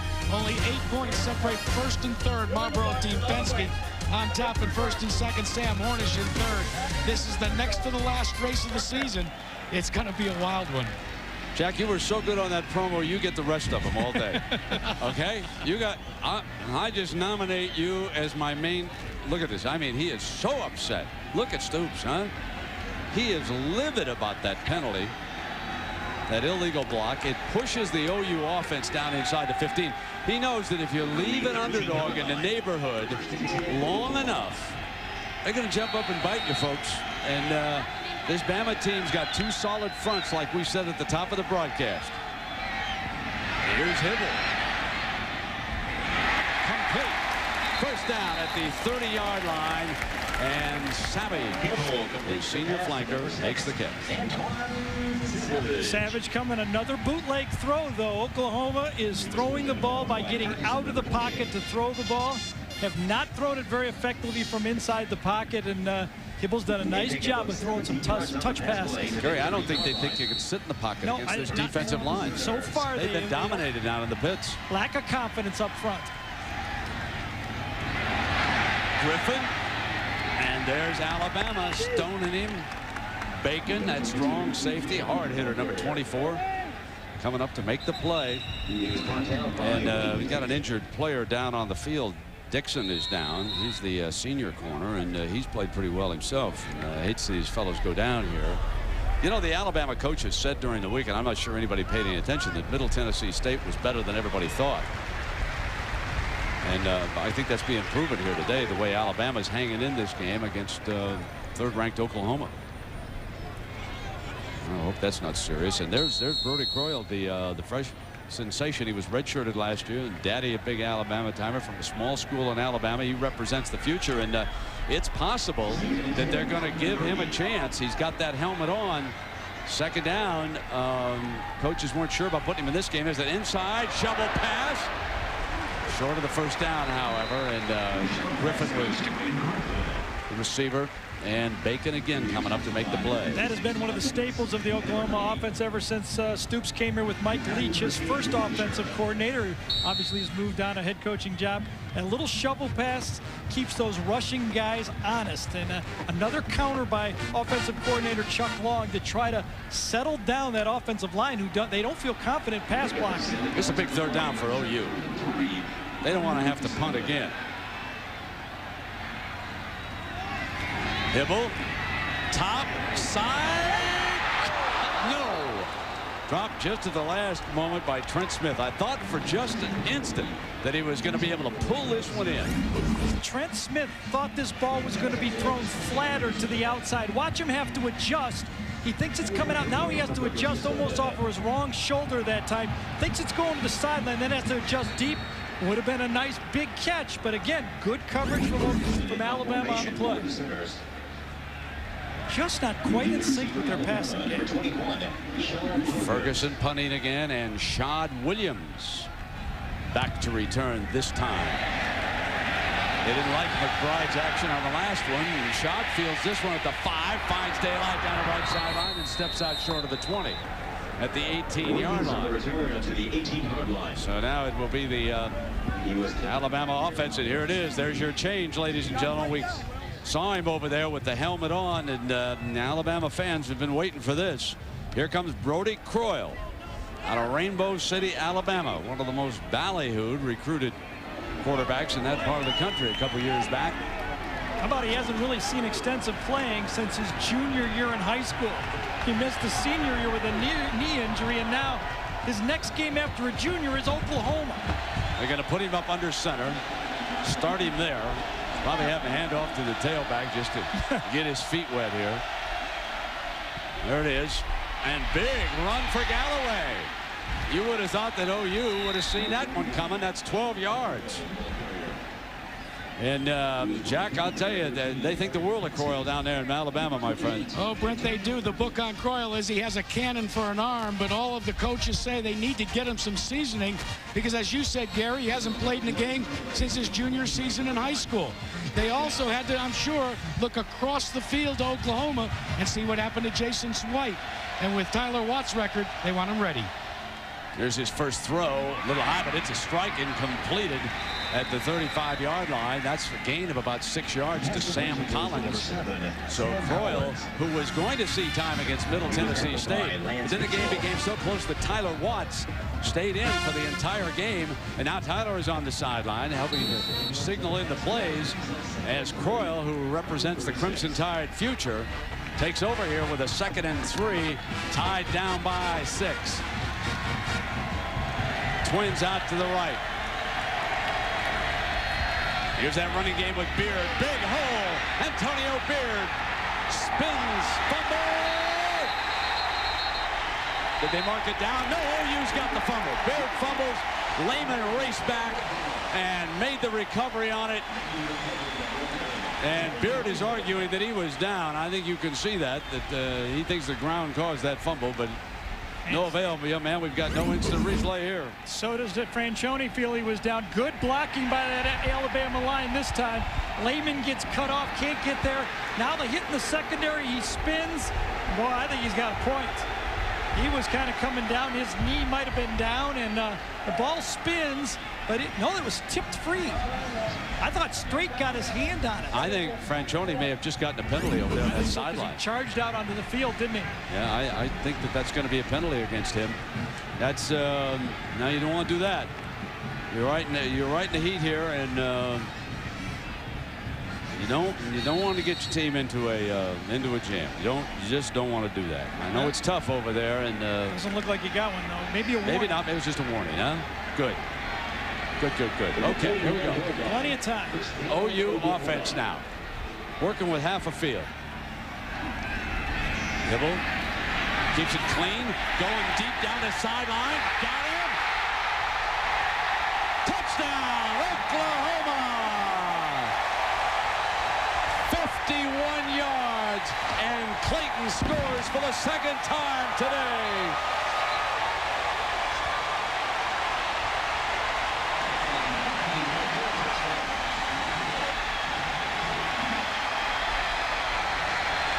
Nate Hibble had him wide open and laid it out there. Beautiful.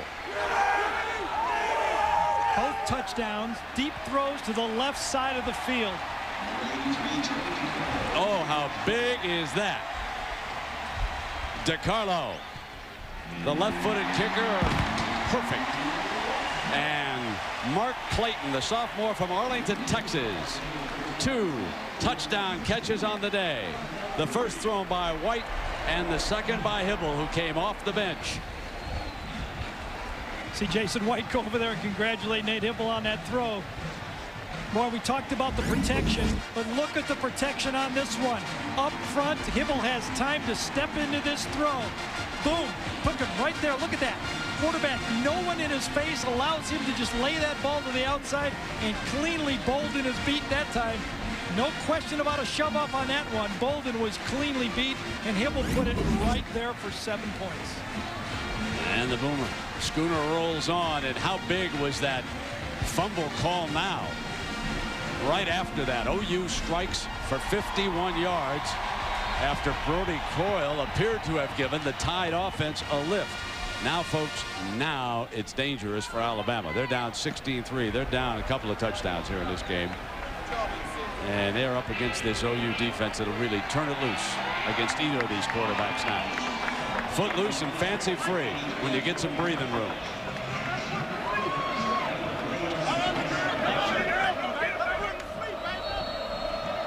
Mark Clayton worked his way into this lineup last year with all those receivers coming back. He's a real deal out there. Caught a pass in every game last year.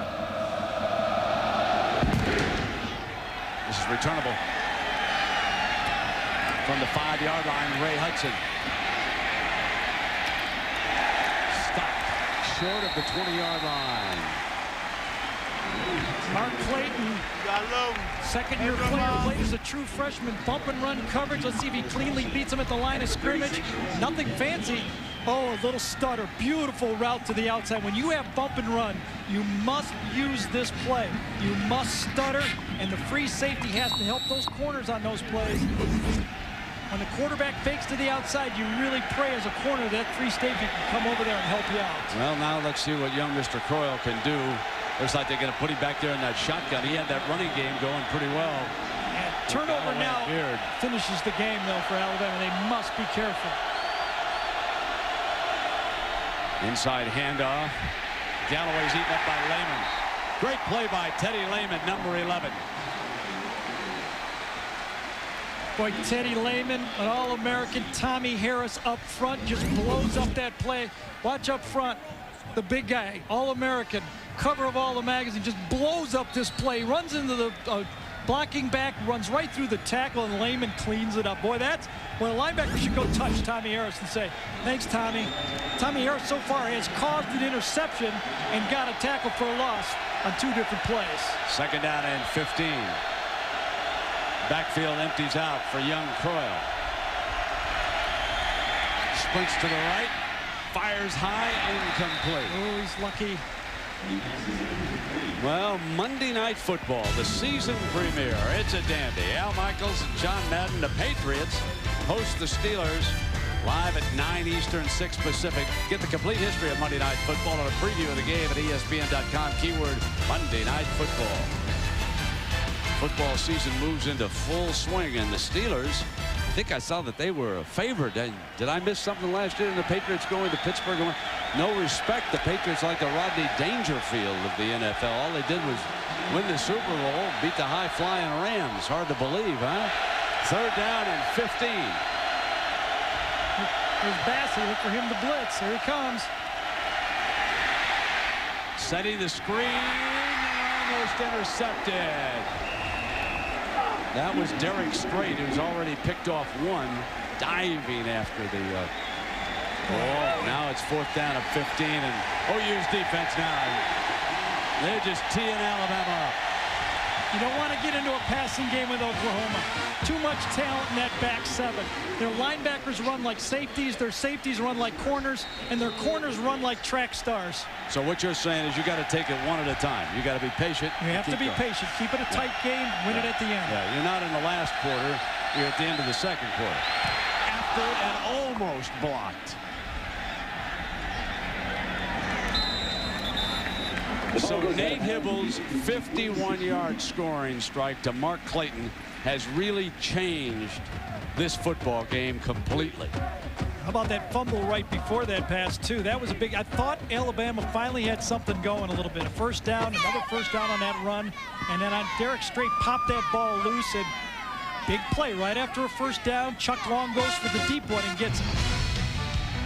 Here is that fumble one more time. See, Strait, number 2, gets his hand on the play, and he knew it was a fumble right away. And then, boom, go down the sideline with a stutter. And Chuck Long said his idea this year was we need to throw the ball down the field more. Too much dink and dunk last year. Wanted to let his big athletic receivers make some plays. Now let's see what Hibble and the Sooners come up with again. There's that sprint left, throw underneath to Savage. The pass is complete to Antoine Savage. So there's our doubleheader next week here on ABC. Some good games around the country. Then in prime time. Oklahoma has all 3 of their timeouts here on 2nd and long. It might have been time to use one. He'll be on the play. 2nd and 10. Hibble from the gun. Got him open. First down. He had Curtis Fagan wide open on the right side. I always feel at the end of the half and at the end of the game, the quarterback has the advantage because the defensive backs just don't want to get beat deep. They take one step back. That was the biggest cushion Alabama gave Oklahoma all day. Easy throw. Alabama doesn't want to give up another bomb. First down inside the 45. Drop it off underneath. Griffin stops the clock. He's inside the 40-yard line. 32 seconds showing on the clock. And the Sooners, with all their timeouts, a few more yards, and at least they get a field goal attempt before this half ends. Well, Nate Hibble has come off the bench. Got to give him a lot of credit. Remember, we did it last year, Brent. We gave credit to Jason White being ready. Well, Hibble has kept himself in the game to come out, be ready, and go 10 for 13 in this game. Interesting what Kevin Wilson said. He said that this fall he's had a better attitude than last spring when he lost his starting job. That he really has kept himself in the game, as Gary pointed out. Pump fake Hibble wants to go down again to the man. It's incomplete. Wow. That was Mark Clayton, and he had a step. You know, you almost have to go for that. You just have to. If they're going to play bump and run on those guys to the outside, you got the matchup you've had all game right here. This time, Clayton delays the line of scrimmage. Now, at that point, the defensive back has no idea. Is it a running play? Bolden says, is this a run? Is this a screen? What is it?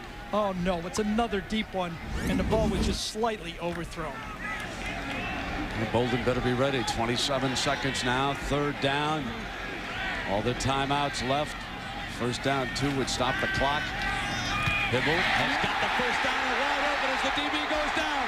And Clayton makes a move, spins, reaches to the 1-yard line. Oh, once the DB went down, it was hello green grass, 38 yards. Well, Carl Torbush that time gambled. He came after Oklahoma with a 6-man rush that time. He sent the backers inside, one-on-one to the outside, but they didn't go bump and run. And look at it. Watch it inside. Cross inside by the linebackers, and boy, right away, Hybl says, oh, I like this. Linebackers coming, one-on-one to the outside, and Clayton is just a natural when he gets his hands on the ball. Gets his hands on the ball. He says, I'll just stop this time, turn the other way, and almost hit number 3. Yeah, once the corner goes down on him like that, I mean, it's nothing to it. I mean, the safety was lucky to get over there to prevent the touchdown on that. Yeah, but you know, Brent, is a lot of receivers don't have the patience to catch that ball, stop, like the Florida receivers. Here, he got inside technique, he beats him, and then he's bright enough to say, you know what, I'll just spin out the other way and make that corner tackle me, get to the outside, and he's thinking touchdown all the way. He's already scored 2. He's having a big-time day. Perfect situation for Oklahoma now. They've got 16 seconds and 2 timeouts. Any play in their playbook could be run right here because they have a timeout right after the follow-up. 3 catches for Clayton for 120 yards and 2 touchdowns. Jack Arute, what a day he's having. Brent, he's having a great day, but I wanted to tell you a story about, you were talking about Kevin Wilson. When he first came here at Oklahoma, he brought a different philosophy, not only about the running game, but about offense in general. He said, every team has a weak suit. He says, we have to clean up that weak suit and make it a strong suit. He says it's learning how to play left-handed. Kewan Jones in at tailback in the power I formation. Play fake, Hybl going to throw for it. Smith dives incomplete out of the end zone. Well, he got pushed before he caught that ball that time. That could have been pass interference. Again, 2 timeouts, 12 seconds. You can run the ball or pass the ball. Well, Kevin Wilson might have bought a tough attitude here, but right now it's 16-3, and Oklahoma has minus 10 yards rushing. They've been doing it in the air. Now they passed for 217 yards. As Hybl, here's that option look, dive for the end zone. Marked down at inches away from the goal line. Somebody's got to call timeout. Hybl did. He ran right up to the linesman and called timeout. Hybl was all over that. Well, here's a big call for the coach because they only have time for 1 more play now with 3 seconds. Do you take 3 points or do you go for the touchdown? It's a 13-point game. What do you do? I'd kick the field goal. I go for the touchdown. Why did I know you were going to say it? I let you go first. I gave you your choice. You go first this time. I still go for the touchdown. They have the game well. I think they feel confident about the game, and they probably feel they could do either. But I don't know. I think it gives Bama a lift if they put no points. Does he land on the ball? No, he does not. That's a great call. Just short of the line. Helmet broke the plane and hit the line, and ball did not. You're only going to get 1 play. You're not going to get 2 plays. Stoops at home is going to go for it, isn't it? Oh, of course. Hybl right behind Vince Carter. I don't know if they're brave enough to expose their only quarterback who's healthy right now. But they don't have another quarterback. Why not? Listen, they may be changing their mind. I see a lot of personnel trotting onto the field there. How about a fake field goal by Stoops? That'd be a nice one. Inside shuttle pass. DeCarlo, yeah, say you open with the onside That'd kick. Be nice. And now we close out the half with a fake field goal. The only problem with this is they're taking too long to get it called if that's what they want to do. You know, that's given the... Alabama doesn't care. They're playing goal line defense. They don't care. They kick the field. Oh, the crowd loves it. Here comes Hybl. Now they got 10 seconds to get it started. It's going to be a sneak, isn't it? They show the power eye behind Carter. Hybl over the top. Touchdown. Hybl behind Vince Carter for a touchdown.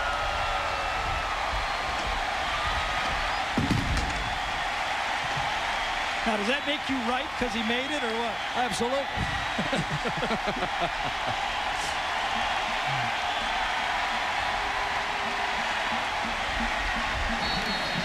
No time on the clock. The last, what, 2.5 minutes of this first half, Oklahoma puts 2 touchdowns on the board. Yeah, the game breaker, the fumble. Yep.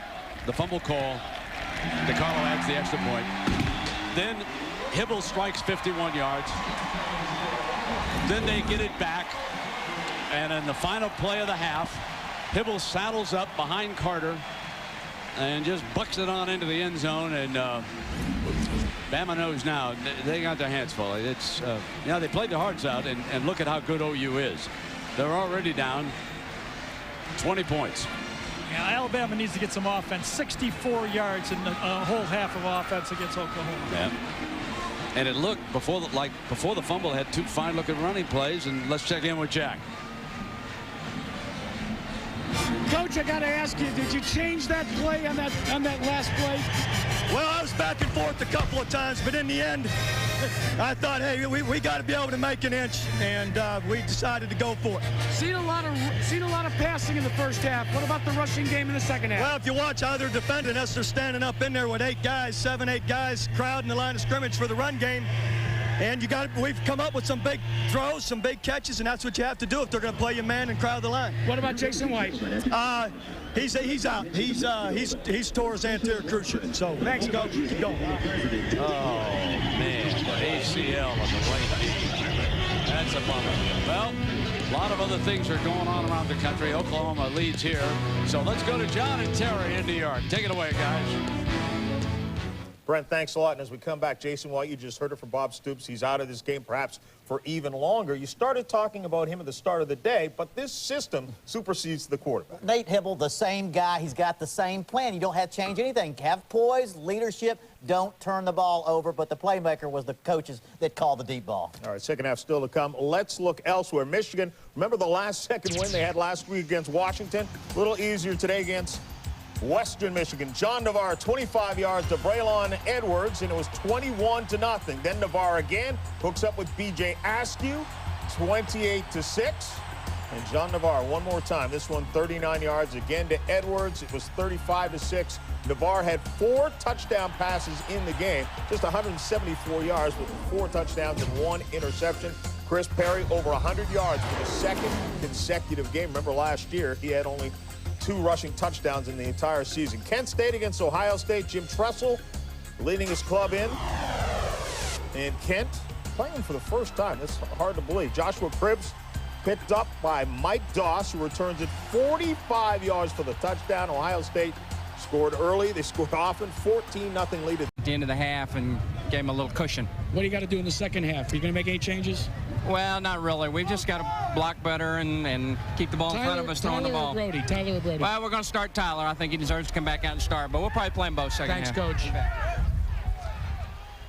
All right, Jack, thank you very much. We get ready here for the second half. It's going to be uphill for this Alabama offense here. Well, they haven't done anything. I mean, when you get Oklahoma, when you have to attack their strength, which is mean they're back 7, it's very difficult. And also, let's say no one's been able to handle Tommy Harris. He hasn't got a lot of plays, but he has been causing huge commotion up front.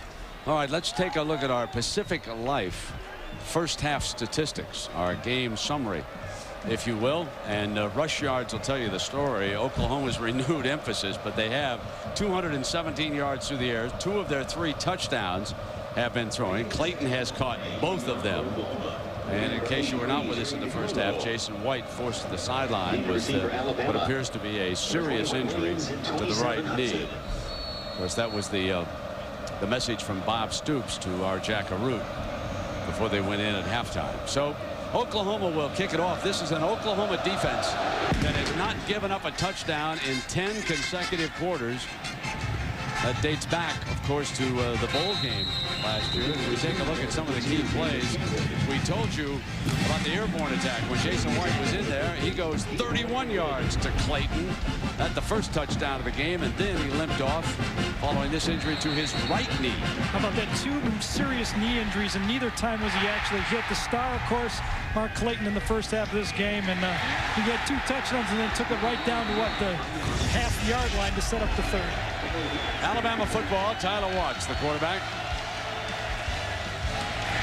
Galloway stretched out, and down he goes with Eric Bassey, the redshirt freshman from Garland, Texas, making the stop. Well, it's been a complete stop by this Oklahoma defense against Alabama. They came out moving them around, but look at every little thing you want to look at. Yards per play, average yards on third down, to go over 7, and look at, of 33 plays in the first half, only 8 gained 5 yards or more. Complete domination by the Oklahoma, best defense, I think, in college football, 11. Second down and 11. Draw play.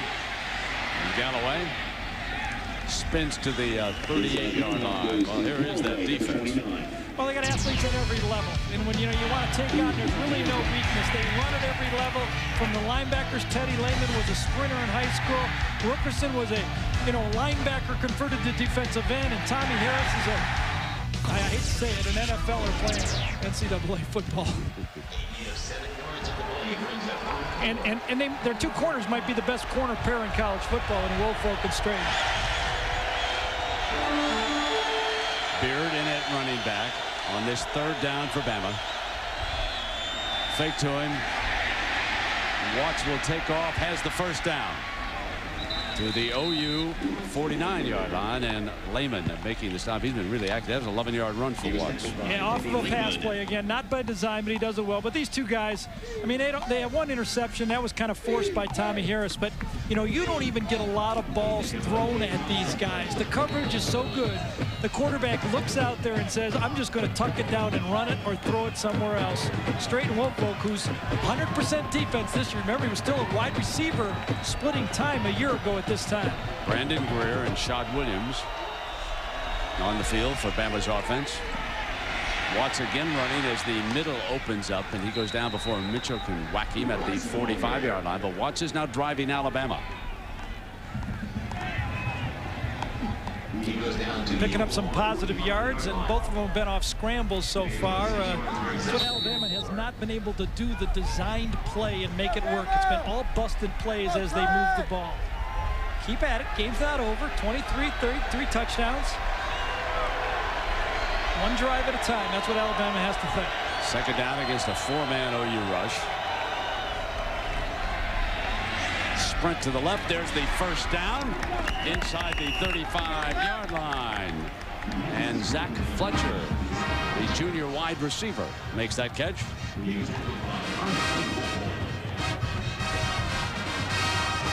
The sprint out has done well for both teams in this game. You're going to see the quarterback sprint out to his left, and then Fletcher comes off. Woolfolk's backing up, giving him too much yardage, and that's an easy pitch and catch, Brent, that at the beginning of the game, had Alabama converted a couple, might be a different tone set on this football game. Well, Alabama with 4 first downs, and 2 of them have come on this drive. Now the draw play, Galloway.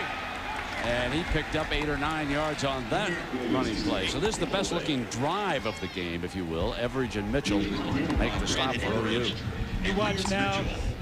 Mike Stoops will now start to blitz. When somebody starts to move the ball against his threat, he'll start to bring his linebackers and put pressure on that offense. He'll challenge his corners to go man-to-man instead of sitting back. He'll put pressure on it and say, go ahead, corners, if you're so good, stop them. Second down, Bama needs a yard. Power eye. Motion out of it. Run Galloway for the first down. He busts his way to the 15-yard line. Some hard running going on here. It's almost like Alabama changed its concept here at the halftime. Instead of razzle-dazzle, fancy motion, shotgun, They're saying, let's just go back to Alabama football and take them head up here. Well, they came out with a couple quarterback runs, but they did run a draw play pretty well. And this time on short yardage here, that's the best the Alabama line has done playing, just coming up, turning out, and playing power football. Sideline warning against Oklahoma. That is their first. Each team has a sideline warning. It's like the old illegal defense in the NBA. Yeah, exactly. Each side gets one. Once, you know. Okay, now we're square and let's go. Let's see if Oklahoma now comes after this Alabama defense with at bringing people and try to force the action. Collins comes through the formation. Straight chases him, and they run Galloway back. Fumble! He was Mitchell, but he was down. The linesman said he was down. And Franchione said, where was that call earlier in this game? that one was really close. We looked at it, 5 or 6 times up here. We saw the ball and the knee come out and touch at about the same time, and who knows? This one, though, very clearly called by the linesman that his knee was down before the ball came out, and yes, I think that's what happened. Knee came down and the ball was slammed out. Shad Williams, the lone running back behind Watts. He couldn't quite block his man long enough. Good pass to Collins. And Collins ridden out of bounds, but not before he's inside the 10-yard line that time. Man, Williams was getting a lesson in trying to pick up a rush man that time. Pasha Jackson, the linebacker from Hayward, California, he was coming. And Williams tried to nail him. He slowed him up just a fraction, but he was still in on top of Watts. But Watts made a good throw and catch that time, and now we've got 3rd and 4. I think Alabama looks at this as 4-down territory. They're down by 20 points. I wonder if they even will kick a field goal.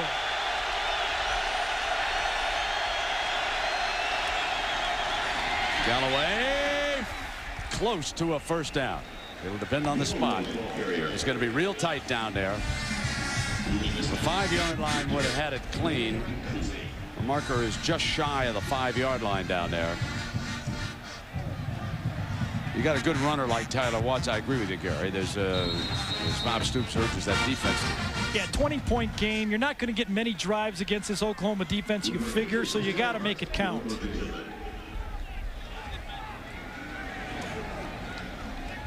Now here comes the chain. This would give Alabama a huge lift if they could score on the first series that much. There's no doubt it looks like Oklahoma lost their edge at halftime, figuring this game is over. I mean, they just come out with a little different look that Alabama has a little more intensity in their game. Remember, 10 quarters without a touchdown. Go back to the shutout of, not the shutout, but the beating Arkansas in a bowl game. Tulsa a week ago, that's 8. Now we've had 2 quarters here without a touchdown. Here comes 4th down. Last 2 times in short yardage, they've run an ISO with the backside guard pulling around and leading. Let's see if they do it 3 times in a row. Well, they'll put this ball in Tyler Watts' hands. You think option football? It's 4th down.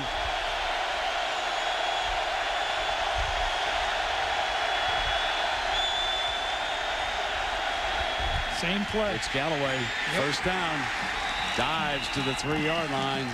Same play. Yeah, you're right. Galloway has been a strong runner on this drive, Gary. Yeah, give it to them and that offensive line.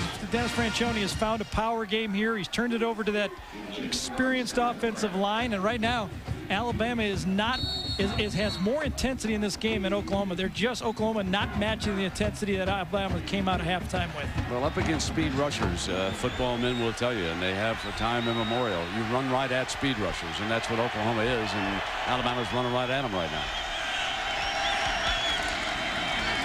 Galloway crease in the middle, powers to the end zone. Alabama touchdown. The first touchdown in 11 straight quarters against the OU defense, and Bama is fired up. That drive started back on their own 34 after that ground ball kick, and now the OU coaches and players will have to regroup, and we've got, guess what, a flag. There might have been some John going on in that end zone after the touchdown. I thought I saw one of the Bama players walk up into one of the OU players' chest, but let's let the referee sort it out. No, it's against OU. Now they get a choice now, right, Gary, this year, if they can take it on the extra point or they can wait for the kickoff. Exactly, but that'll help them. I think right now I would just kick the extra point and take it on the kickoff if I was them. They don't need to go for 2 here. No, absolutely. 3 touchdowns and extra points. Dead ball, personal foul against the defense. The touchdown is good.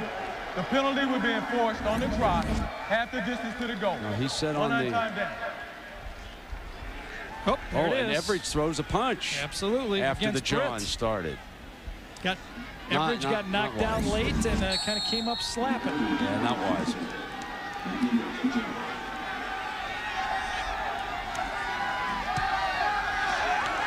Attack on the extra point. And Alabama pulls to within 13. Power ISO has been run 3 times so far. This one's a little counter off it and boy, right over the safety that time. When you get to the safety in the goal line offense, Everidge is the first line of defense instead of the last line of defense right here. And boom, 23-10, 2 touchdowns, and you're ahead. Still got a ball game. Timeout. Hello. Hi. Hi. Let's play The Stranger. Okay. When someone gets home tonight, someone should be wearing a naughty French maid's outfit, a blonde wig, and holding a 6-pack of Bud Light. Me like you, the stranger. Oh, you meant... For the great taste that won't fill you up and never lets you down. Wow, hello, stranger. Make it a Bud Light. You've been shopping for cellular. Yeah, I don't know which way's up anymore. I think I can help. You'll be fine now. At Sprint stores, wireless becomes clear with helpful salespeople, the best selection of phones, and great deals.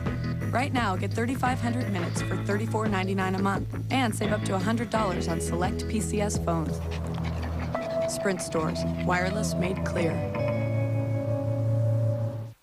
You know, I don't know what my mother calls me more often, Jimmy or... You must be hungry. At her table, there's always a helping of whatever you want as much as you want. Just like Olive Garden's never-ending pasta bowl. Have Alfredo with penne. Or how about bolognese meat sauce with fettuccine? You pick your homemade sauces, you pick your pastas, you get all you want. Plus, unlimited salad and breadsticks for just $7.95. Tonight, I'm having it with my brother. Mom calls him... Did you eat yet? Olive Garden. When you're here, you're family.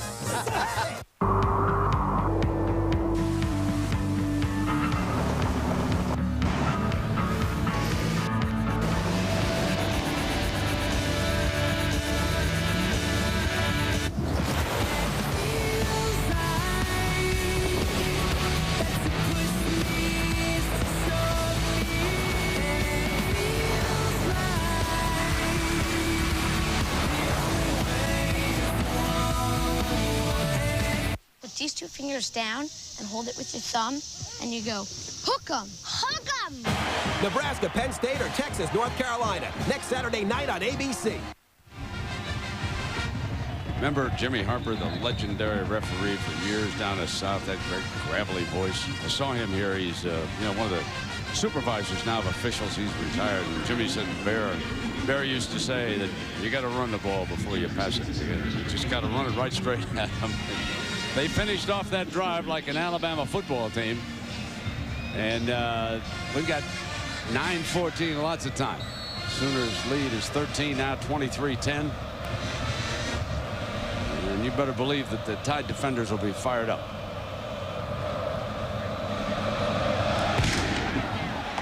Hang it high. Lehman wants a fair catch. It's loose, fumble. Alabama's got it at the 42. Lehman was signaling for a fair catch. His own man collided with him and created the turnover, and Pope dashes to the sideline. Bama's got it back. And Smokey Hurst, number 57, did not react well to the pooch punt. Watch Teddy Lehman, bottom of your screen. He signals fair catch. Now watch number 57 takes Lehman's legs out, and boom, another turnover on a kickoff. Alabama twice in this game get the ball on kicking the ball off to Oklahoma. A special teams story continues to unfold. Chris James credited with recovery. Watts back under center. The nose man, I think, jumped, but he might have been pulled. I talked about the priorities that Alabama had to do in this football game to be able to do it, and that's rush the ball between the tackles. When they've tried to run the ball between the tackles, they've had some success. 15 times 54 yards. Most of those yards, Brent, have been on that last drive, though. And they came out trying to do a lot of different things. But, you know, I think Franchione's right. That fumble at the end of the half was big. Remember, after that fumble, that's when everything kind of broke loose on him. The penalty now is against OU. The nose guard made contact with the center. That cost them 5 yards. So the ball is placed just inside the 38-yard line. Play fake. Watts going to take off in the middle. The umpire has to get out of the way, and he's going to be close to a first down, and there's another penalty flag down on the field.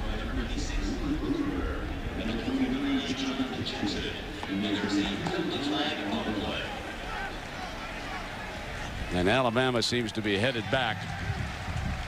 This is a tough one for Franchione right here. This was a great call. I thought that Tyler Watts could have put that ball down the sideline. He had his tight end, Donald Clark, I believe, number 93, matched up man-to-man against a linebacker, and you got to throw that ball up. Got a linebacker running with his back to the quarterback, and you got a tight end looking back, able to pick that ball off.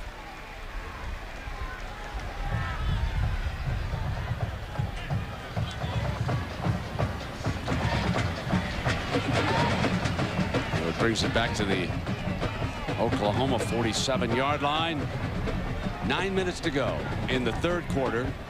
Oklahoma leads Alabama by 13, but Bama has scored this quarter. Now we've got first down and 15 after the 10-yarder, and they're still straightening things out. These officials have had a few problems. Who's flatter, Brent, the Oklahoma defense or the fans? Because the fans are totally just flat right now. As quiet as it's been all game.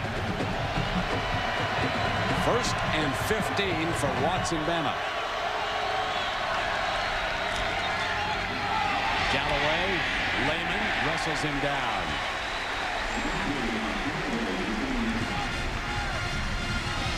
So we're at the top of the hour with Jack Arute and Gary Danielson. I'm Brent Musburger. Alabama put together its best drive of the game. Galloway picking his way, muscling Everidge. And it was Bama delivering the blows up and down the field. Galloway powers into the end zone for the touchdown. Now second down and 15.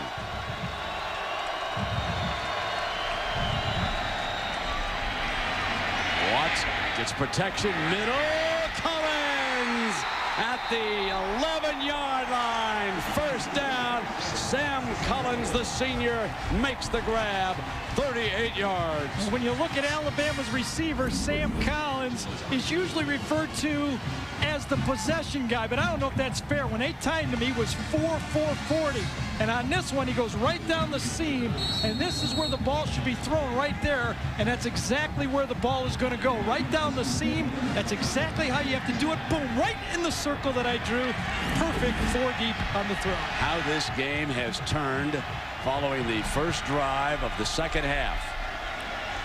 Galloway behind the left side. Penalty flag. Touchdown, but there's a penalty flag. Hold on. The umpire tossed it in that area where frequently holding is called.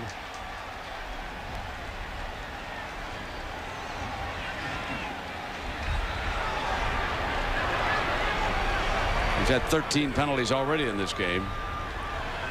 Wow. And this one cost Alabama a touchdown. Well, I thought the last penalty was big. They put him first and 15, but this, they just keep getting bigger.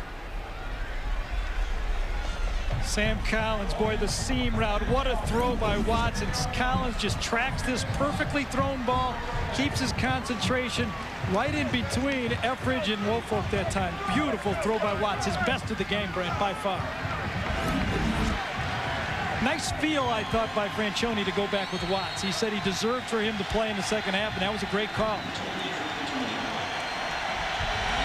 Now back at the OU 21.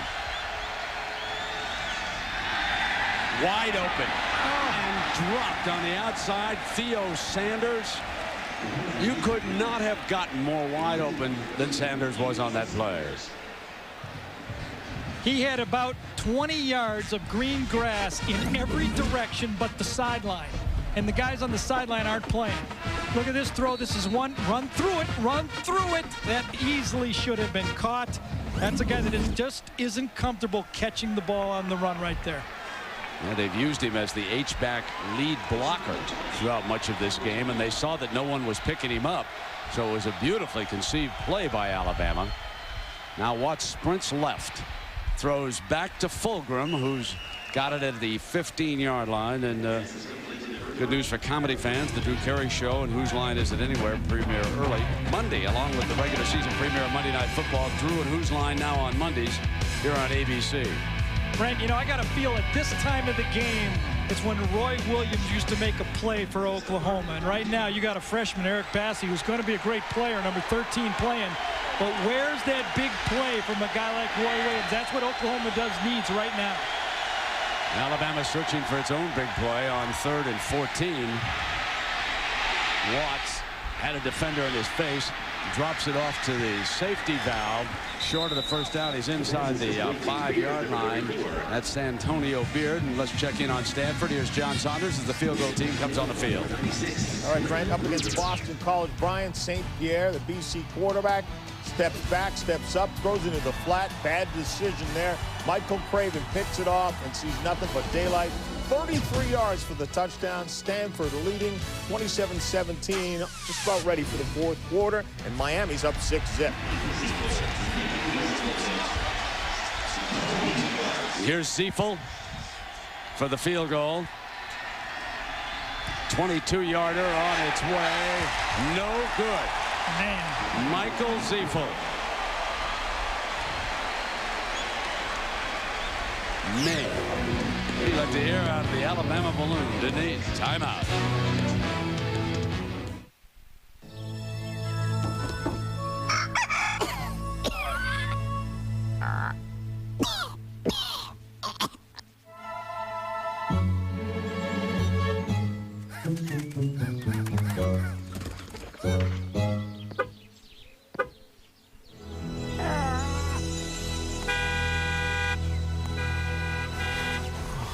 Chevy, the cars you can depend on, the cars that last. I'll be there. So have it your way. You gotta come into Burger King now for a great tasting deal. It's the last chance to get 2 big King Supreme sandwiches for just $2. Flame broiled, never ever fried, with 37% more beef than a Big Mac. The tasty flame broiled King Supreme, now 2 for just $2. So come in now for this great deal. This offer ends soon. At BK, you got it. Hey. Just went to Circuit City. Pretty big, huh? Yeah, it's big, But what? well, there's just a little extra space all the way around. Well, we could always go bigger. We can go bigger. You can bring it back. We welcome returns and exchanges with no surprise charges like restocking fees. Circuit City, we're with you. Honey, it's big enough. I can still see the light. 2 new corners. Alabama's had 50 snaps here so far, and Oklahoma 39. And Alabama's doing some juggling back there in that defensive backfield as the 2 corners were burned. Anthony Madison, the sophomore, on the field, and Charlie Pepra will start, and Hibble on the move will take it out of bounds. And ABC Sports presentation of college football brought to you by Chevy. The cars you depend on, the cars that last will be there. Bud Light, the great taste that won't fill you up and never let you down. Make it a Bud Light. Sprint, introducing PCS Vision, clearly a whole new way to look at wireless. And Suzuki, maker of innovative motorcycles and all-terrain vehicles, proud sponsor of the Heisman Trophy Award. Well, Alabama's secondary last year came under a lot of criticism, but, you know, that Southeastern Conference throws the ball around, and when you play guys like Eli Manning, Casey Kloss, and Rohan Davey, they put some yards up against them last year, and it looks like maybe Alabama may be saying, all right, enough is enough. Let's go with some youth back there. Quentin Griffin crosses the 20-yard line on that play. And it'll be 3rd down and 9. And Oklahoma just hasn't done much here this half so far. After they closed the second quarter with a flurry. It's not like they thought maybe the game was over. And they're trying to get themselves psyched back up. And better find Mr. Clayton, who scored 2 of their 3 touchdowns. Hybl runs away from pressure. Fires high, caught, but I believe that's short of the first down. Well, Alabama was ready for Trent Smith on 3rd down. They talked about it. They talked about it on the call to us. We talked about Carl Torbush. They knew that Trent Smith was their 3rd down go-to guy. You can see it right there. Gerald Dixon, the starting corner, is matched up against the tight end for Oklahoma, who they say we treat him just like a wide receiver on 3rd down. And they did that, and they ended up getting a stop. That's Williams back to return this. And he'll get a crack at it. Good running, buddy. Fine return to the 43-yard line by Sean Williams. So Alabama gets the ball back, trailing by 13, 4:42 left in the 3rd. It's surprising how much you miss from 35,000 feet, especially this time of year. Can you hear the leaves of gold crunch beneath your feet? Feel the warmth of family, or show your old hometown to someone who's never seen it before. Get yourself down to ground level. That's where the memories live. There are over 4 million miles of roads in Alamo country, and with values like this, they're easy to explore. Alamo, the official rental car of the American vacation. The original R&B. Oh, we made us move our feet. Tito Puente. Like that top that Vamos Puente. With the taste of originality. Salutes individuality. And gives life a personality. Be you. Do what you do. Be you. Love forever.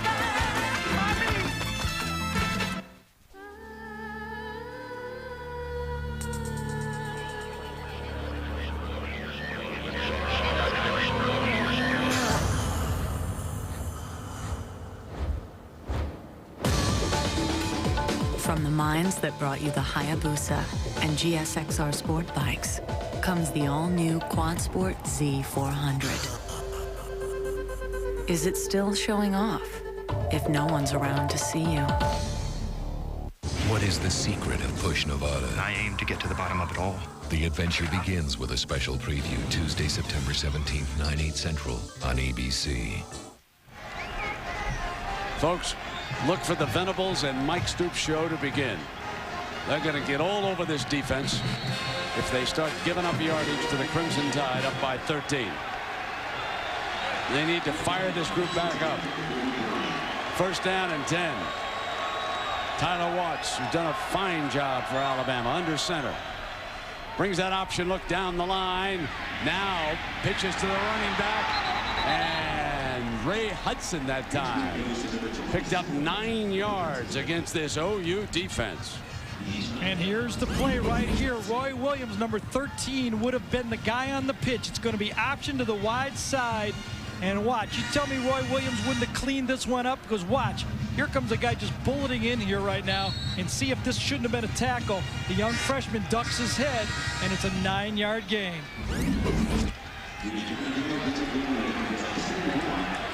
He's a 4.32 fastest player on the team along with Perkins, but he's not Roy Williams. 2nd down and 1. Play fake. It's a beauty by Watts. Down the middle, caught on a ricochet. 1st down at the 26-yard line. And that time, Donald Clark, the junior from Boca Raton, Florida, made the 22-yard gain. I think Teddy Lehman was the guy who got his hand on this play.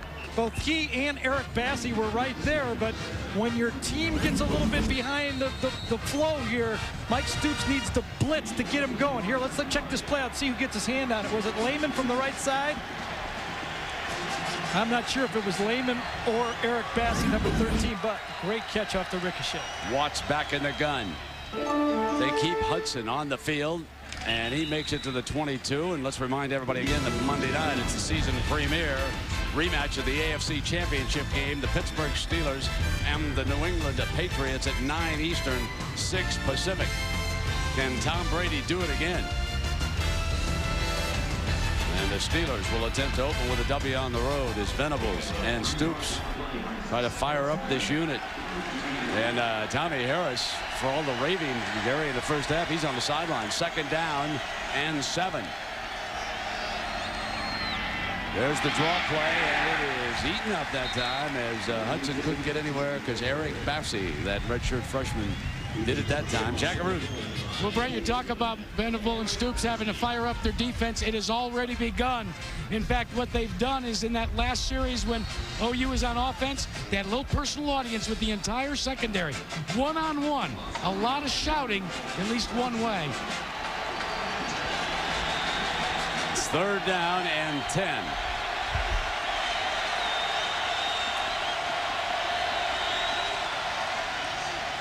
Sprint. High, incomplete, and the OUD stiffens up. This is a tough call here. Do you go for the field goal, or do you just go for it right here if you're Dennis Franchione? I think they're just going to go for it on 4th down, the way they've been kicking the ball. This guy's regular personnel on the field. Yep. This is going to be tough to pick up. One of the reasons Tommy Harris is on the sideline is because Alabama's had the ball the whole quarter, and this Oklahoma defense is gassed. They need to reach the 15-yard line. Watts, middle, incomplete. No, he had Fulgham open and threw behind him that time. Missed a 1st down and perhaps a touchdown that time. Absolutely. The worst throw of the game for Tyler Watts at the biggest time. Look at the opening right here. Fulgham's going to come out, and he should catch the ball right in the middle. The ball is thrown behind, sets him up perfectly. Look at the open field right there. If this ball is thrown between the hashes, it's a completion. The ball is thrown way behind the receiver, and Alabama is forced to turn the ball over. Worst throw of the game for Tyler Watts. Now, what Oklahoma needs is a little ball control. A few 1st downs here in this half to rest that tired D. 1st down, Nate Hibble. They're still winging it. Stops the clock and brings up 2nd down and 10. We talked about how many plays that Alabama has run, and that was the 4th play of this half, 23-4. And that's why Tommy Harris and some of your key players are sitting over there on the bench gassed, because so far it's been all Alabama. And right now, I don't think Oklahoma believes they can run the ball. They believe the only way they can move the ball is to throw the ball. That's why they did the 1st down pass. 2nd down and 10. Blitzer doesn't get there. Hibble's in trouble. Going to be ridden down. Beautiful job by Antoine Odom, the defensive end from Alabama. And let's check in with John Saunders. Brent, Boston College trying to mount a comeback against Stanford, but the march is coming up a little bit short till this run here by Derek Knight, 9 yards, takes it in for the touchdown, and BC is within a field goal. Still plenty of left in the 4th quarter. And then, John, we got plenty of time left, too. 3rd down at 15, still 2 minutes in the 3rd quarter. Here's your 3rd down for OU. Hibble on the move. Now it's punt time again for Oklahoma. Do you go after this punt, Gary? I don't think you need to. You're going to get the ball at midfield. Freddie Roach, by the way, Brent, I mean the middle linebacker, anytime the quarterback comes out of the box, he's coming at him like a laser. And that's why Nate Hibble had to throw that ball before he was ready. I mean, you can go after him. You can just play it safe. You're going to get the ball between the 40 and the 50-yard line once you get it. Well, Coach Bob Stoops now hoping that brother Mike and Brent Venables are ready for a little defense. Blitz blocked. Bama's got it. Touchdown! Touchdown! There's a penalty flag down on the play. Taylor, who blocked one earlier in this game, just blocked his 2nd punt. And it's going to be a touchdown the way they're celebrating on the Alabama sideline. It's going to count. Another special teams play. the offense. Only 6 men on the line of scrimmage. The touchdown is good. Taylor again comes right up the middle and takes it right off the foot. It wasn't a slow kick by the punter that time. Takes it right off the foot. It just sets there, picked up and right into the end zone. Man, oh man, Brett, you smelled it out that time. Yeah, well, they were having so much trouble sticking it in the end zone. Absolutely, they needed a big play. You know, you've already had one, so why not go after the other one as the extra point is added? And I'll tell you, I think it was Leslie Williams that got that punt that time, number 48. That's who I thought it was, coming from the right side of Oklahoma. Untouched, Oklahoma turns and just lets them have. I don't even think they had the punt block on. They had the return on, and Williams says, all right, I'll go, and Taylor picks it up and scores. So Taylor, man, what a day he's had as Williams comes through for him that time. Leslie Williams is a junior from Stone Mountain. He blocks it. And Lance Taylor, who blocked the first one, and he picks it up for the touchdown. And how excited are the folks down in Alabama right now? I mean, they're dominating this half against Oklahoma. We did a game a couple years ago like this. Remember, Brent, we did the Michigan-Purdue game that at halftime Michigan had dominated Purdue, and all of a sudden Purdue gets off the mat and wins the game. This is what's happened to the third quarter. No offense at all from Oklahoma, and that first drive that Alabama put together, really, they caught life over there, and now they believe they can win it. Jackaroo. Brent, one of the things we learned when we talked to the Alabama coaches is their emphasis on special teams is almost as good as Frank Beamer's. How will they take almost all their first stringers on defense and offense and make them play special teams? Tell you what, right now, special teams is bringing the bacon home for Alabama. Yeah, and help from a couple of fellows named Williams and Taylor. Now Tomerdale. Martin Tomerdale has done a great job with those special teams. They hoist up that short kick, fielded on the hop, and Oklahoma will have it at the 28-yard line as Antonio Perkins had to move up on the bounce. And I'll tell you, there's a swagger in that Alabama step right now, ladies and gentlemen. You can see it coming on and off the field, and the coaches over there on the far sideline, they know they're in a ball game now. Tonight on ESPN, South Carolina looks to continue their early season success. They'll take on the Virginia Cavaliers. College Football Saturday presented by the U.S. Postal Service on ESPN. For more information, log on to ESPN.com. Oklahoma dashes onto the field, desperately needing something good to happen. The reverse fumble, and they get it back. They almost gave it up on the 20-yard line. Ball was punched as Jarrett Johnson came in there and made the play defensively. I tell you, that was again Oklahoma looking for a finesse play to get their offense going. They've been running sprint outs, they've been running bootlegs, they've been running fade routes. They can't run the ball. They thought they could be physical and run the ball. Minus 21 yards rushing for Oklahoma. 2 3-and-outs this half. Second down and 17. Hibbles is going down. Well, Hibble didn't like that one. He did not look good there, did he? He had his eyes on the pass rush that time from the get-go. Let's check in with John Saunders in New York. Brent, one of our early season overtime games, Air Force and New Mexico. Steve Massey takes this one in from 4 yards out for the touchdown. New Mexico, as you know, gets a chance, but this is 4th and 8. Casey Kelly goes to the end zone, broke it up. Air Force wins again, 38-31.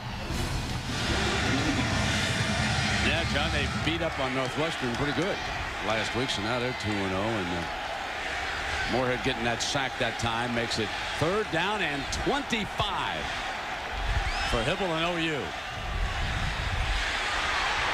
Sacked again, and this time it was Kenny King coming backside. The defensive line dominating the football game for Alabama. We're only rushing 3 guys this time. Kenny King, Freddie Roach, number 8, the middle linebacker. As Quentin Griffin goes wide, the linebacker goes right with him. Now watch when Nate Hibble turns to throw. He flashes out to throw the ball to the outside, and here's the linebacker. He says, whoop, I can't do that. Just in time for the big guy to come around the corner to get the sack. That'll do it.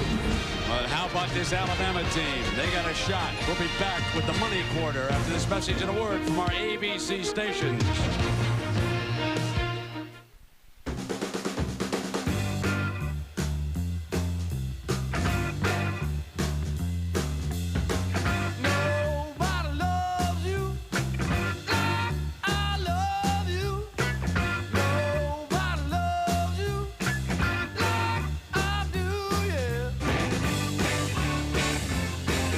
Introducing Jack Daniel's Original Hard Cola, a premium malt beverage as unique as the people who drink it.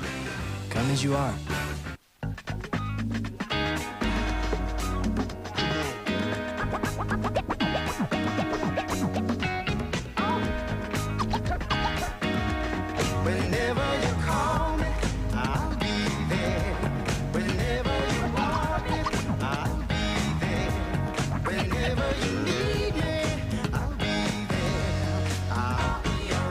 Cars you can depend on. Cars that last. Chevy will be there. It's what a network can do when it puts its mind to treating viewers with respect. It's your quality alert. Jennings uncovers one gem. In Search of America continues tonight.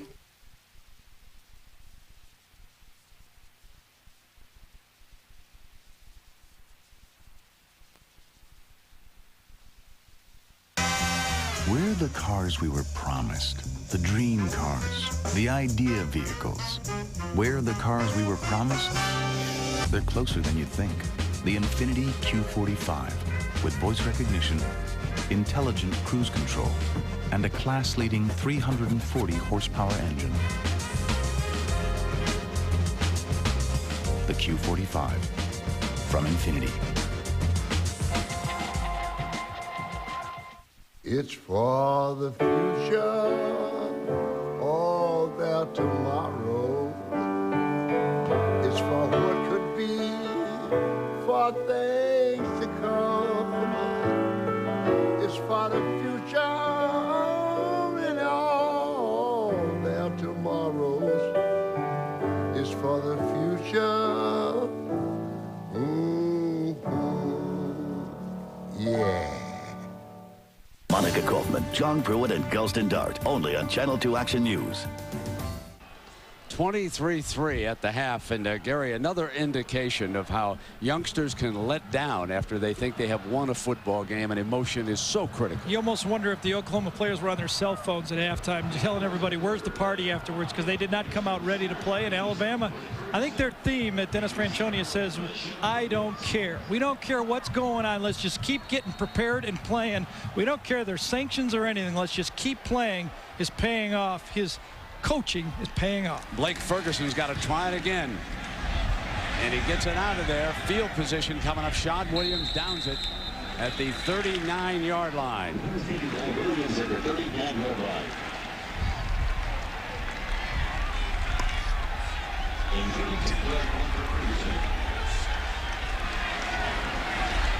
Well, short field for the defense. We asked Bob Stoops about his animated defensive coordinators, and here's what he said. We all understand we can all disagree with each other, and that's part of the heat of the moment of making adjustments and getting things right. And they have a great working relationship. And our players, I believe we project energy, excitement, and an attitude into our defensive players, and it comes from those coaches, all our defensive coaches. They got Collins in a foot race on a reverse. He doubled back, made his way to the 35-yard line. It'll be 2nd down and 6 coming up for Bama against that OU defense. That was supposed to be a reverse pass. That time, Oklahoma did a great job of playing their defense, not letting a trick play end up being 7 points. Trondos Luke, number 84 that time, was deep in the end zone looking for the home run ball on 1st down. 2nd down and 7. Alabama trying to generate still another drive. Watts is going to pull back after coming down the line. Nobody's open. He'll take off. And this will be 3rd and short coming up. Jimmy Wilkerson makes the stop. The Oklahoma secondary did a nice job on that option play. It was an option pass play. You get a team tired, and right now Franchonia has decided to play a little finesse football with them. 3rd and medium. This is a huge pickup, huge stop for both teams. Boy, I haven't seen a game turn this quickly in a long time. Brandon Shelby on for OU. They go dime in that backfield. 3 down linemen.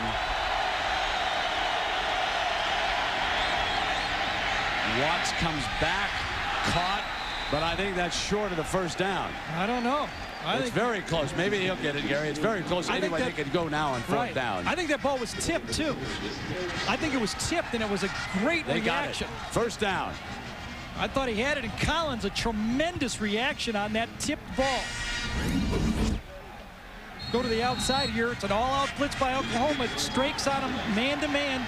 Ball gets tipped, and watch his reaction. It's a knuckleball. He catches it. Just enough for the 1st down. Inside that 30-yard line for this Alabama attack now. On the draw, Galloway runs away from pressure, keeps going to the 21. A great run as he got away from Brandon Everidge, the safety. 12:50 to go in regulation. And Alabama has made a great stand of it here in the 2nd half. And this the first meeting between these two schools during a regular season game. They've met in 2 bowl games. And you can see the yardage this half, how Alabama has totally dominated this football game. 2nd down. Play fake. Got a wide open man. Out at the 10-yard line, and that is the tight end who dropped one earlier, Theo Sanders. And man, he really wrapped it up. He gave that ball a bear hug that time. Well, this time, I love a coach that comes back to a guy who blows a play. You just call your plays. The guys can't catch him. You call the plays you should call. You don't call a game and be afraid of someone.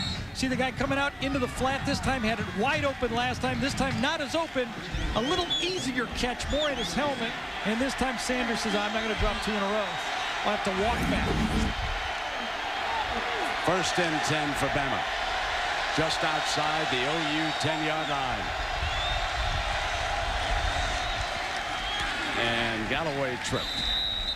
Never able to get it going there as he slipped up on that play, and it'll be 2nd down. You look at that scoreboard at 12 minutes, and I know Franchione and his staff, they've already decided, but the field goal team has not kicked well, but they're only down 6, and if they cannot penetrate and get well inside that 10-yard line, they've got to at least think about Ziefel again. This will be 2nd and goal now at the 12-yard line, so the wheels are turning over there.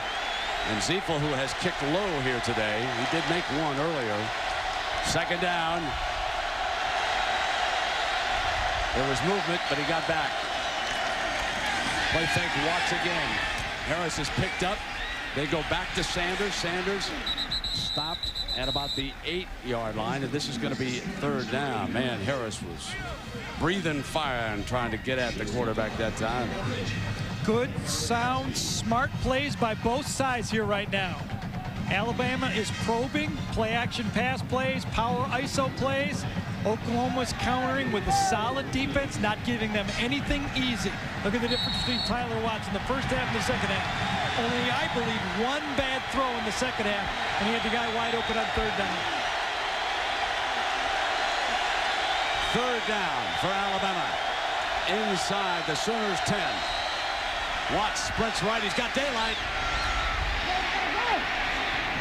Crosses the 5 and makes it a tough decision now on 4th down. Let me tell you, he's down at about the 3-yard line, and this one is going to be tough. Call timeout, I think Franchione said.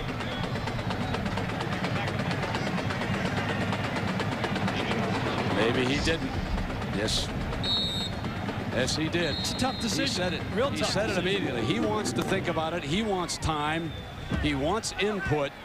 They're at the 3-yard line. We'll take a break.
Hand me that there, French? Yeah. Oh! What do you think? I got that insurance or something? What? It puts money in your wallet in case you're like flat on your back. What? Never heard of it. Well, you can get it at work. Get what?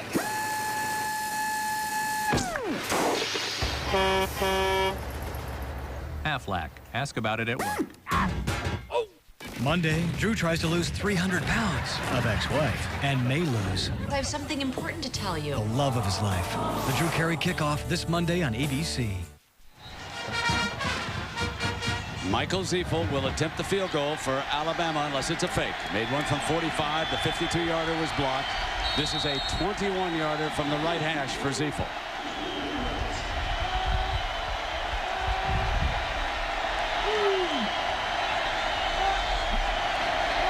Fake.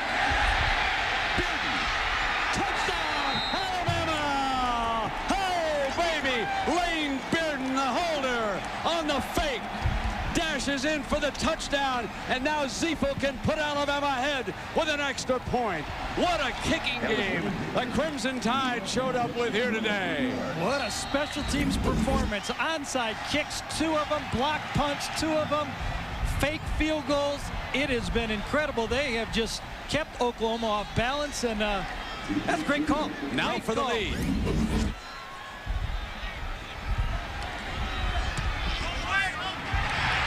Got it. Oh, yeah. What a coaching job by this staff. As Bearden, the punter, who opened the game with an onside kick, dashes in on the fake field goal for the touchdown that gives Alabama the opportunity to take the lead, and they cash in. Timeout. You know, I don't know what my mother calls me more often, Jimmy or... You must be hungry. At her table, there's always a helping of whatever you want as much as you want. Just like Olive Garden's never-ending pasta bowl. Have Alfredo with penne. Or how about bolognese meat sauce with fettuccine? You pick your homemade sauces, you pick your pastas, you get all you want. Plus, unlimited salad and breadsticks for just $7.95. Tonight, I'm having it with my brother. Mom calls him... Did you eat yet? Olive Garden. When you're here, you're family.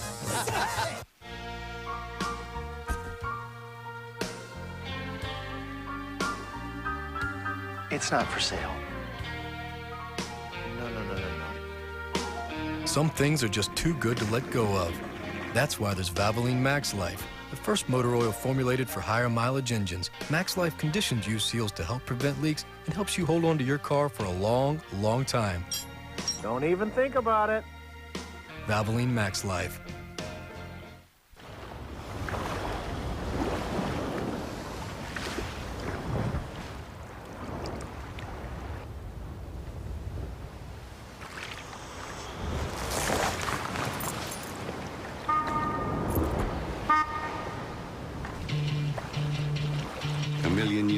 And counting.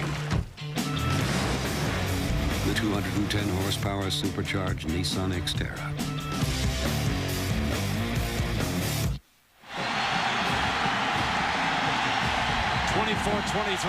Alabama riding its special team success.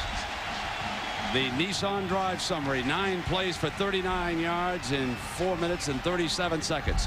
Mark Tummerdahl, who played college football up in Minnesota at Concordia, got his first job as a graduate assistant at Wyoming back in the mid-'80s. And you can see what Tummerdahl, spell it T-O-M-M-E-R-D-A-H-L, and send him an NFL contract. This is the most impressive special teams performance I've seen in years in college football. 6 different plays on the special teams in this football game. And Bearden, who's been at the heart of several of them, will kick it off. What will he do this time? Line drive fielded in the end zone, and Savage picks his way far short of the 20-yard line. Gary, this has been unbelievable. It really has. Started off right. This is the opening kickoff of the football game. Went to the first punt right there, tipped. Great field position, a blocked field goal. You know, they also missed the field goal, but boy, there's the black part that got him a touchdown, and that happened in the third quarter. Now in the fourth quarter, they faked the kick, did not feel confident in their field goal kicking game. They have not kicked field goals great, but they've made it work. Doing it with mirrors almost with the field goal kicker. Now it's up to Oklahoma. They have not done a thing. Hibble, incomplete, a diving attempt by Trent Smith, the tight end. And suddenly it is second down and 10, and there's just no enthusiasm right now for OU. Well, Quentin Griffin has not been able to get off at all. He went for 237 yards last week against Tulsa, and everybody said, all right, we got the physical run game going. Today, Quentin Griffin, what's he got? 9 yards. He's 9 carries for 3 yards. Look at that. Look at that stat. They put one of their speed fellas in. Ronaldo Works, the junior from Tulsa, has come in, and you would not expect him to be a decoy. He hasn't seen much action today. And it was high and incomplete. Moving over on him was Derek Pope, a linebacker, and it has been a tale of two halves, as our Pacific Life game summary will show you how Oklahoma dominated the first half. Airborne to Clayton, not once, but twice, from 2 different quarterbacks. But then in the second half, Alabama moves center stage. Touchdown Taylor.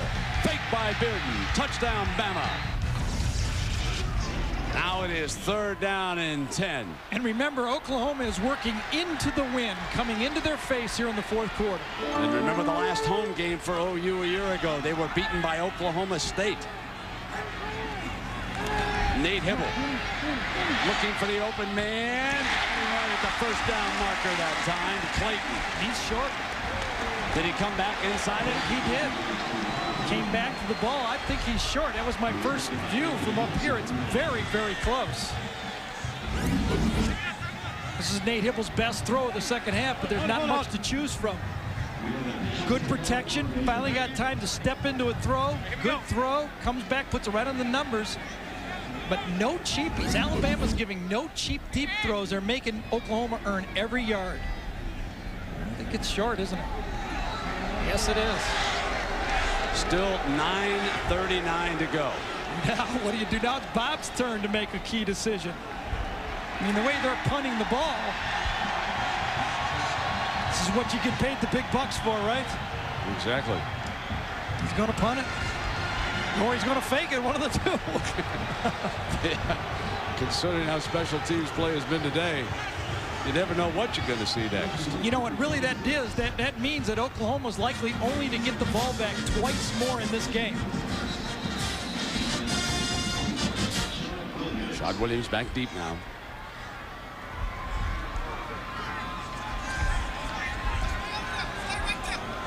So we're going to take a break with 9:39 to go, and Bama up a point.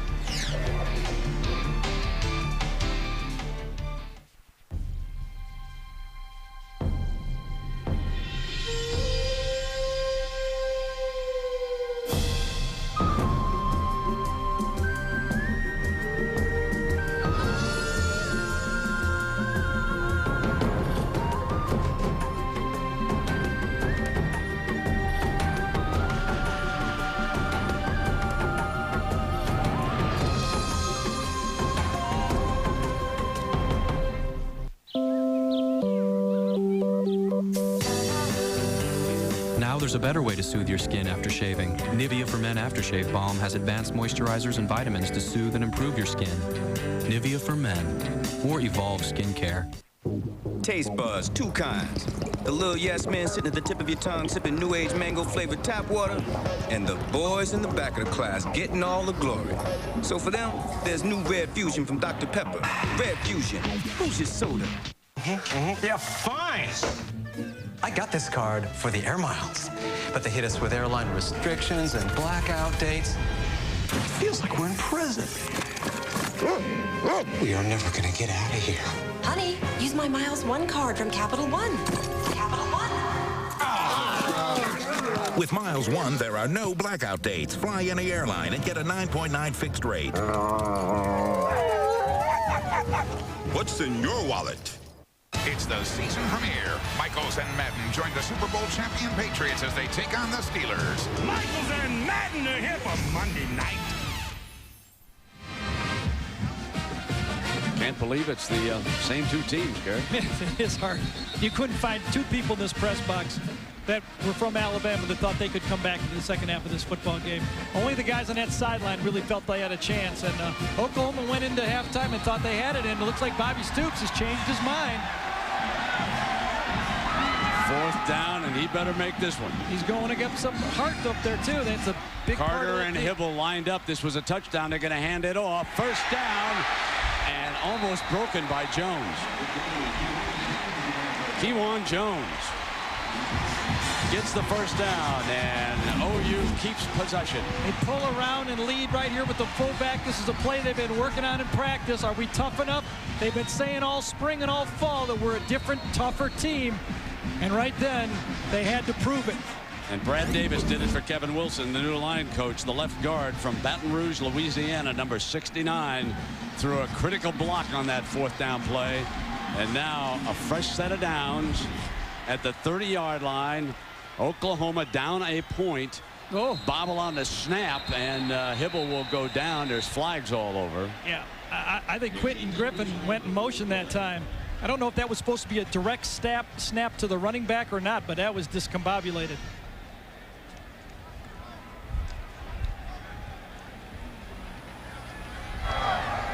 Prior to the snap, false start, movement in the offensive line, 5-yard penalty from the previous spot, still 1st down. Well, time permitting, stay tuned for the Thrifty Carvana postgame report. We'll have scores and highlights from John and Terry from across the country. This one's still got a ways to go, though, fellas. 9-10. We approach the top of the hour, close to 6 o'clock. Every time you think you got this football game figured out, you get one of these games that just turn it all inside out, don't you? Yeah, absolutely. 1st down and 15. Incomplete. Smith had to go diving again, and let's check in with John Saunders in New York. Brent, we told you that Stanford was up on BC, but back comes Boston College. Derek Knight busts through a huge hole, 12 yards for the touchdown. Boston College, you can see, takes the lead with 36 seconds left. That's where it stands right now, 34-27. And Miami has just scored again. They lead Florida now 19-10, just about halftime there. Brent. All right, John, and here Alabama has stormed back in the second half to take a 24-23 lead on Oklahoma. 2nd down and 15 for the Sooners. And the slant is knocked away beautifully by number 9, Anthony Madison, the sophomore from Thomasville, Alabama. Anthony Madison has come in for Herschel Bolden. That's where Bolden was playing in the 1st half. Now number 9, who they say had a great spring. Look at him react to this play. Was it interference? He might have come through his back, but you know what? He got his hand on the football, and I think that's good defensive play. Well, here comes an even bigger play for Oklahoma, if you will. Now 3rd down and 15. When you have -9 yards in the second half, they're all big.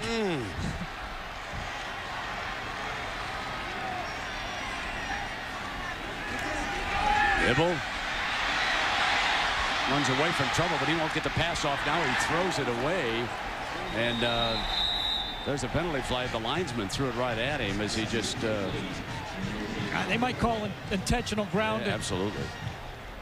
Nate Hibble on the pass rush, his eyes are going down to the rush. He's not keeping him downfield. As this pocket starts to collapse on him, and you'll see Alabama's only bringing 3 guys. The pocket collapse, and right away his eyes come down. He doesn't have him upfield, and then right at the end of the play he throws it, and I think they're saying it might have been intentional grounding. There was no one there.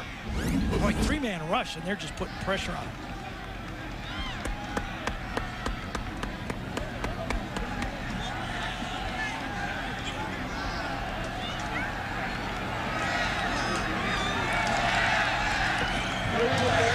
Against the offense, 5-yard penalty from the previous spot. Also loss of down, 4th down. There'll be no fake this time.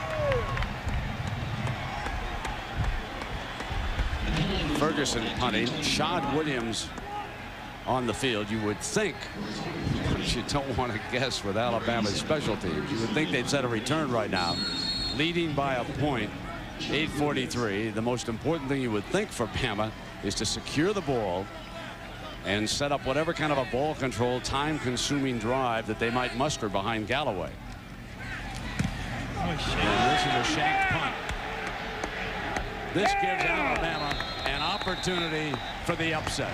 Half a field to play with 8.5 minutes to go, and they lead it by a point after the 27-yard punt.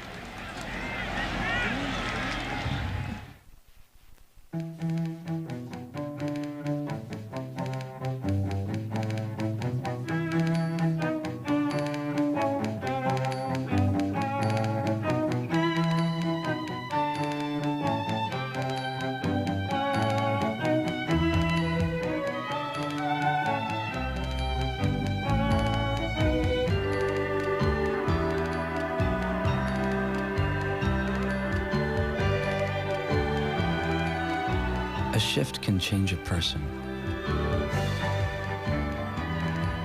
a life, the world,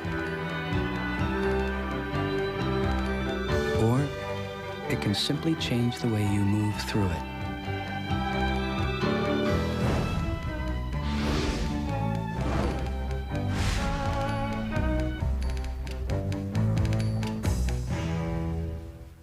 Here I come. I'm gonna make this move. Behind your head, off your head. Can you stop me? I don't think so.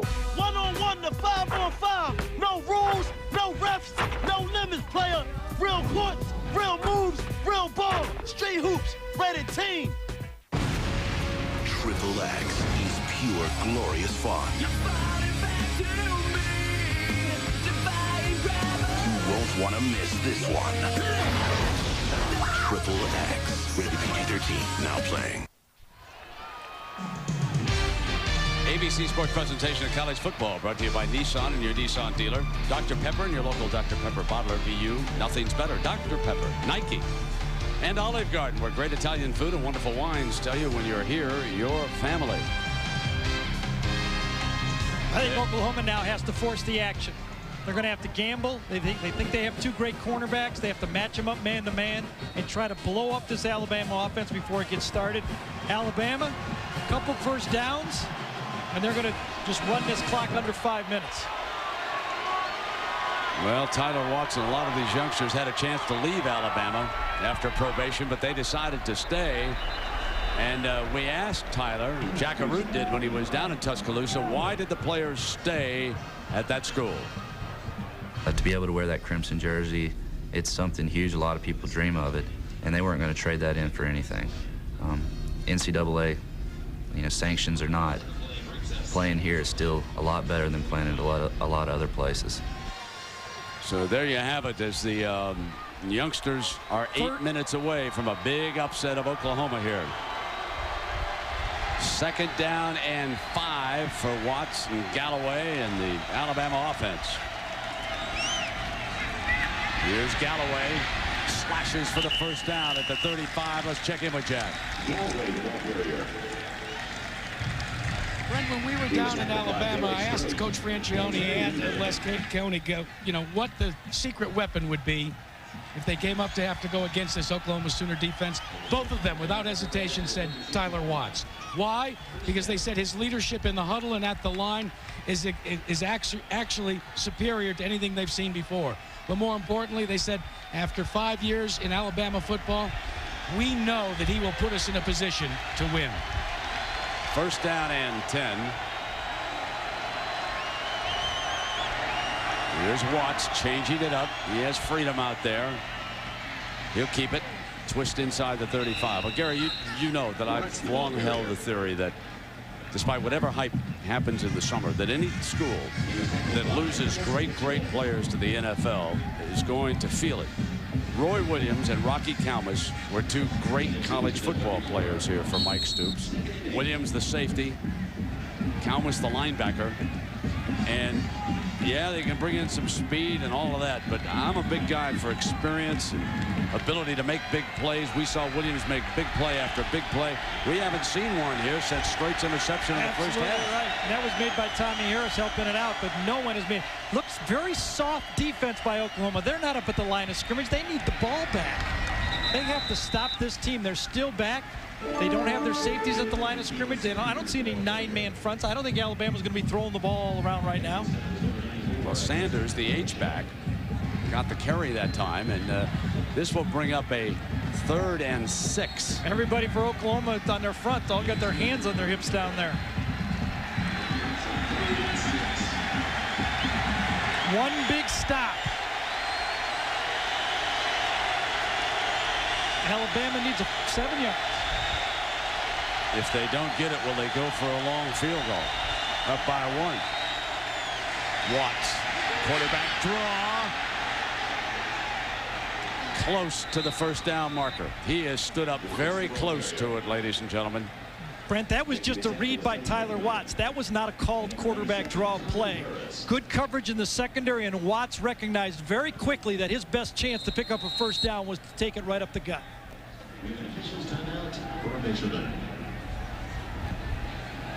So here come the sticks. 5:36, and if you're a Oklahoma fan, the measurement doesn't get any bigger than this.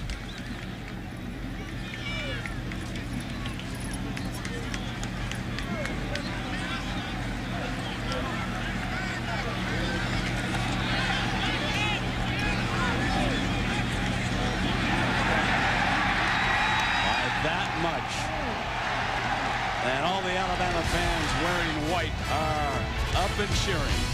Next Saturday, we've got a football regional doubleheader on ABC. Ohio State takes on Washington State, USC, Colorado. Then at night, of course, you'll see Nebraska, Penn State, or Texas, North Carolina. 5.5 minutes to go. Alabama with the ball at the OU 26. On first down, incomplete. They stopped the clock, 2nd and 10. What do you think about that call, Gary? Well, they tried to get one out there in the flat, and I think goal line defense was on the play, and I think you trust your senior quarterback to do it, but big number 97, Tommy Harris, blew that play up, and Watts smartly threw it away. I like the way Alabama keeps attacking. They just keep probing, keep attacking, nothing. They're trusting their 5th-year quarterback not to make a serious mistake. 2nd down and 10.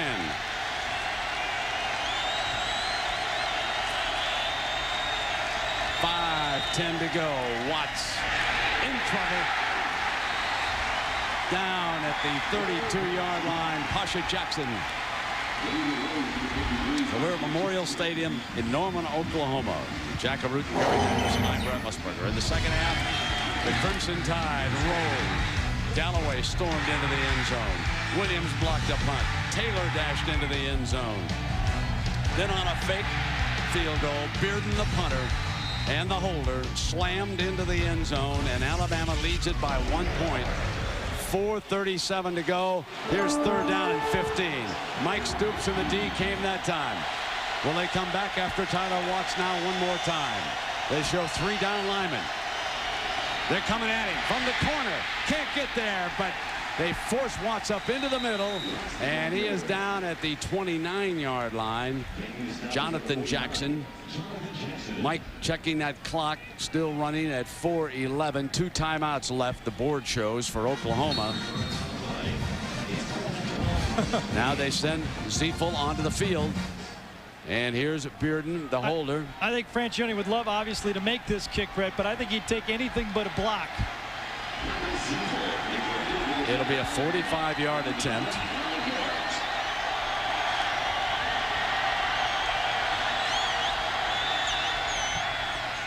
Strong leg. Boom. Got it. Ziefel makes it 4 and means they cannot lose to a field goal right now in the last 3.5 minutes. OU must score a touchdown to win this game.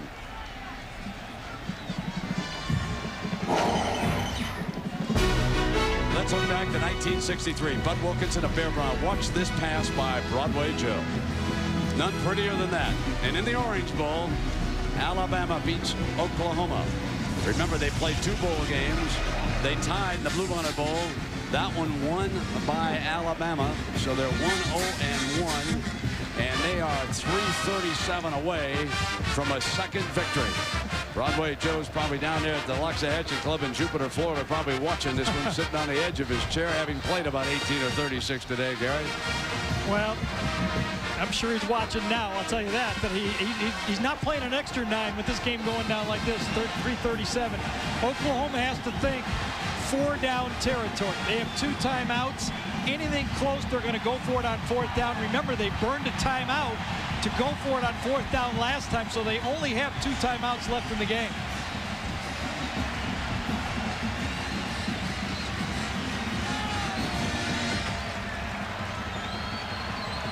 So Perkins and Savage are back deep. Taking on number 44, Bearded. Ethan Simmers, number 28, Perkins, Savage. Let's change that when they called one. They have 2 right now. 17 yards passing in the half. 3 of 16. My.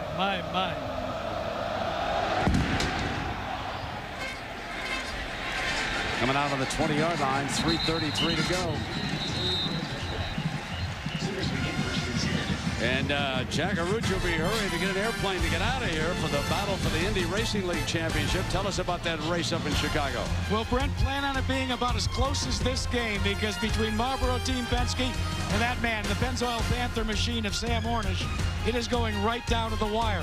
But they've also got an awful lot of different competitors. We've had so many different winners this season, Brent, that it's not necessarily do you win the race, it's just get enough points to take it to Texas next week. 3:32 to go for OU. They're 80 yards away, and they must score a touchdown. Hybl goes deep, got an open man, incomplete. Fagan was wide open that time, and Hybl overthrew him.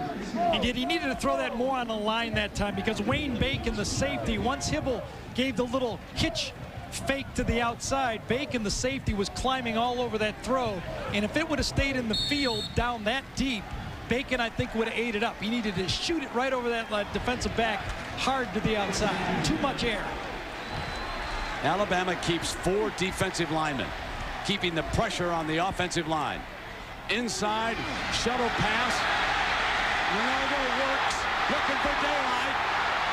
Ronaldo works out to the 44-yard line and out of bounds. He's a speed burner, 24 yards. In fact, when we talked to the coaches yesterday, they said that Works is really the only back with breakaway speed, the long speed. Here's the shovel pass inside. Works gets it, cuts back very smartly this time, and then his speed allows him to get around the corner to the outside for the biggest play of the second half for Oklahoma. 3:18 to go.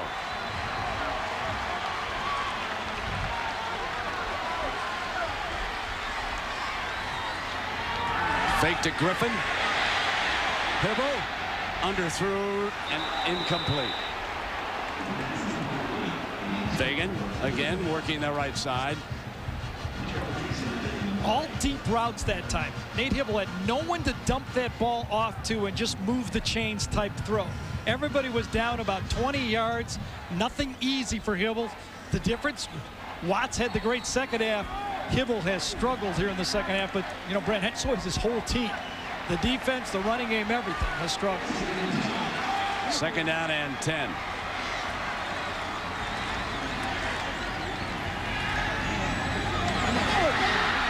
And was that a lateral? No, it was not. Incomplete pass. Savage. Another one of those screen passes to the wide receiver that was thrown to the wrong hip. You cannot lead the defender, the offensive receiver that time, Savage, backwards. It has to be thrown to his downfield shoulder, his right shoulder in this case, and that's what kind of mixed up Savage on the play. Even if he caught it, he would have had him backwards to begin with. Here's 3rd down again for OU. Bob Stoops already has to start thinking, if we gain nothing on this play, do I punt the ball? Probably. 4th and 10, you do it. With 3 minutes? Yep. Well, I wouldn't think so, but maybe.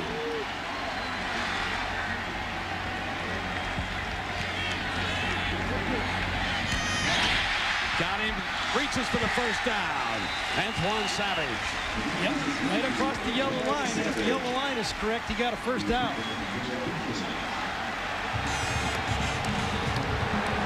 Oh, they brought it back. Oh, they signal 1st down. Now 2:53. See it coming right in the middle, right there. That's the ball, and watch it just pitch. Savage just catches that ball, goes outside, and then cuts back right underneath Trent Smith that time. Perfect throw. Catches it, reaches out. I think that's a good call. First down. Now with under 3 minutes, it's 4-down territory the whole way. We're watching it. I'll tell you, Brett, Alabama has not backed up. They're not in a prevent. Because of this. And works with his speed, breaks free again, and still going. Needs a block.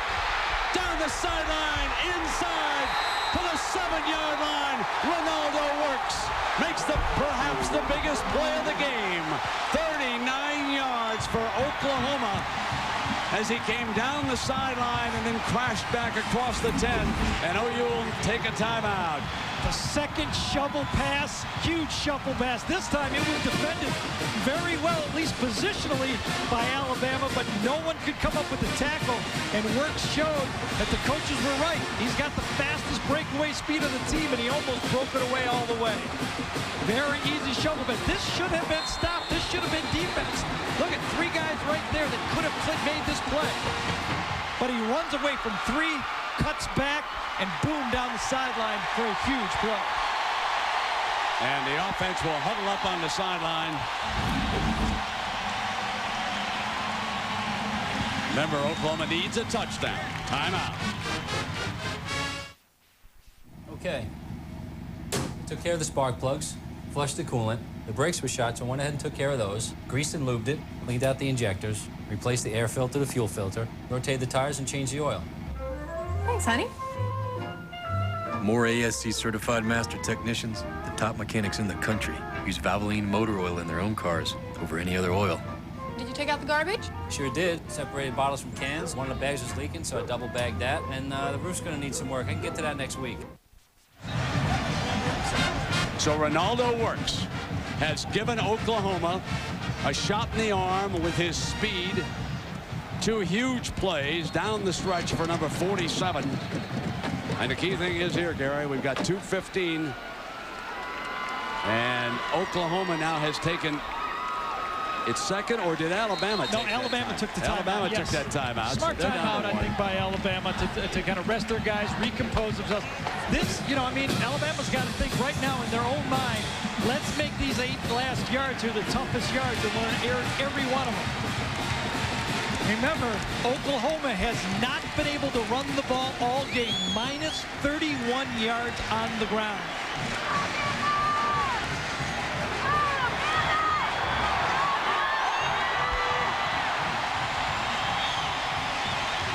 Hibble brings them up. Jones is the running back. Yeah, Kewan Jones is in there. Here comes Jones. Touchdown! Oklahoma takes the lead. There's still plenty of time left. Ronaldo Works led the way.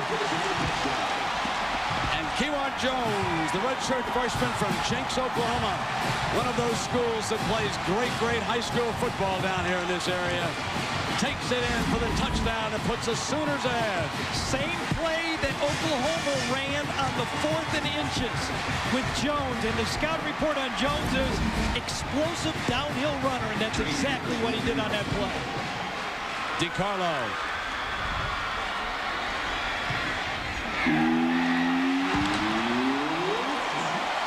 Now remember, Alabama needs a field goal to get this game into overtime, and we have seen a long leg. Seafull and the Tide are not quite yet finished. Watch the backside guard pull this time. Downhill play. Nice.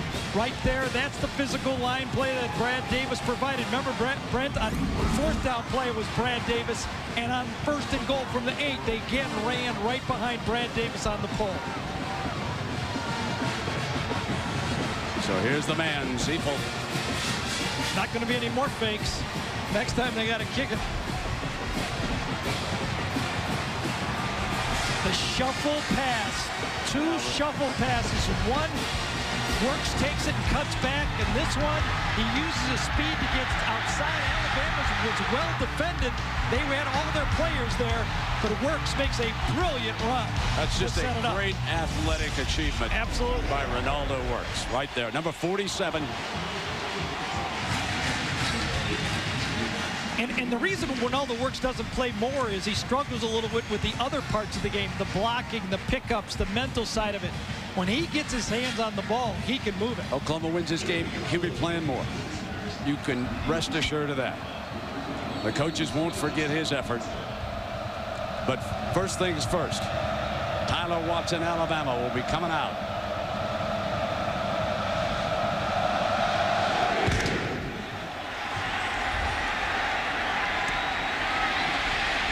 Williams stopped at the 20-yard line. Now keep an eye on 97. Mr. Tommy Harris. 45 yards is the career long. Third down conversions in the game. You know, you also remember it's all 4-down territory now. They're 4-17. Only one timeout remaining. Remember again, just a reminder, college football, if you get the first down, you stop the clock, move the chains. Can they block 97? Plenty of time. 2:03 in college football is an eternity. Has this been a great college football game or what?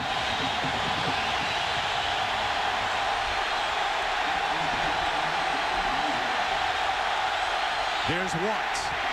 Tried to step away from the pressure. And he is brought down at the 20 by Pasha Jackson. That was the zone blitz that was dialed up by Mike Stoops. They rush off the strong safety and drop Jimmy Wilkerson, the defensive end, to the middle of the field. Overload one side and drop the defensive end to the other side. The Oklahoma sideline urging the crowd on for 2nd and 11. Here he comes again. Bassey. Open. Got the first down. Out at the 32-yard line. It'll be first down and the clock stops as Sam Collins, the possession man, does it again. He's had a good game, Sam Collins. Remember, he caught the pass down there that one time on the all-seam route. Pulled it down in the reverse, caught the tip ball for the first down. Sam Collins had a big game for Alabama. 1:21 to go.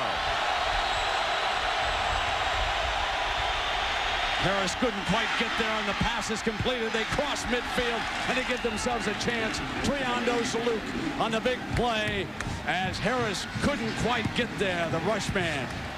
The defensive line for Oklahoma is sucking wind big time. There's really no pass rush happening from the front four right now. Everybody has their hands on their hips. They can barely get down in their stance, and then let alone put pressure on the quarterback.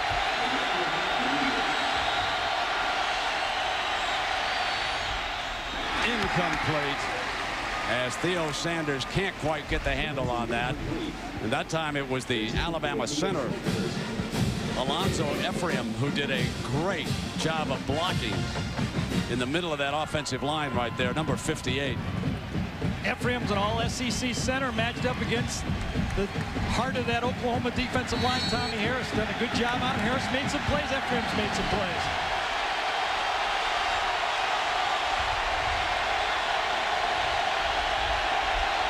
Harris moves over to the offense's left this time. 2nd down and 10. He's double teamed, got no chance, and the pass is complete. Short of the first down. Clock continues to run. Well, here's our Chevrolet players of the game, regardless of what happens. And we're going to go an unusual selection, but what a game Lane Bearden had. A successful onside kick. He recovered it. A fake field goal. He scored a touchdown. Ronaldo Works. He brought Oklahoma down the field and gave them a chance to win it 30-27. Last 36 seconds down. Got out of one hand, picked up. Oklahoma will win it. Touchdown, Eric Bassey. The ball got away from Tyler Watts. A heartbreak for a young man who played so bravely here today.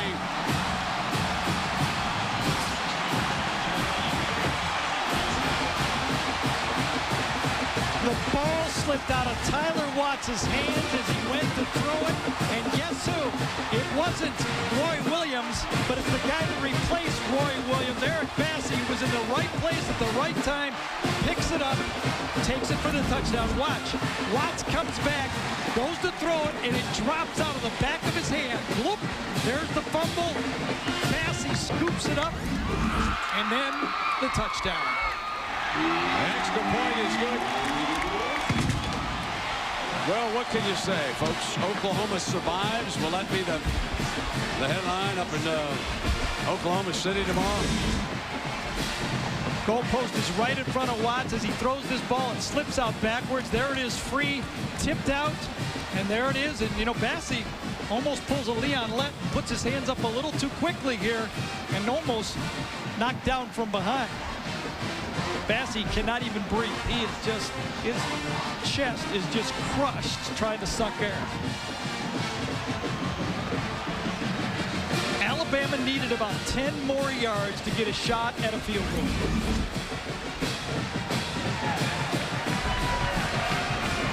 A lot of people might question whether Alabama should have took a timeout on third down. I don't think so. I think the offense has the advantage in this situation.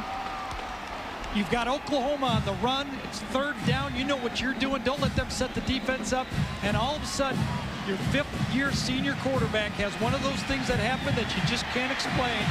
It just slips out of your hand. SBT, baby. Got him, baby. Represent. Think those guys sleep at all tonight, this coaching staff, after this one? I think one of the things they show is Oklahoma rushing minus 23 yards in this football game.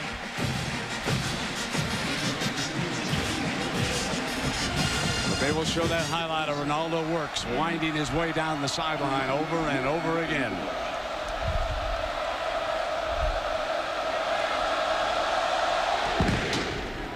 Short kickoff, fair catch at the 33-yard line. And let's thank some folks here. The executive producer of ABC Sports, Howard Katz. Senior producer, Bob Toms. Coordinating producer, the producer of today's game, Bobby Goodrich. Directors, Larry Cam. TD, Monty Pulling. Our associate producer, the Z-Man, Drew Kaliski.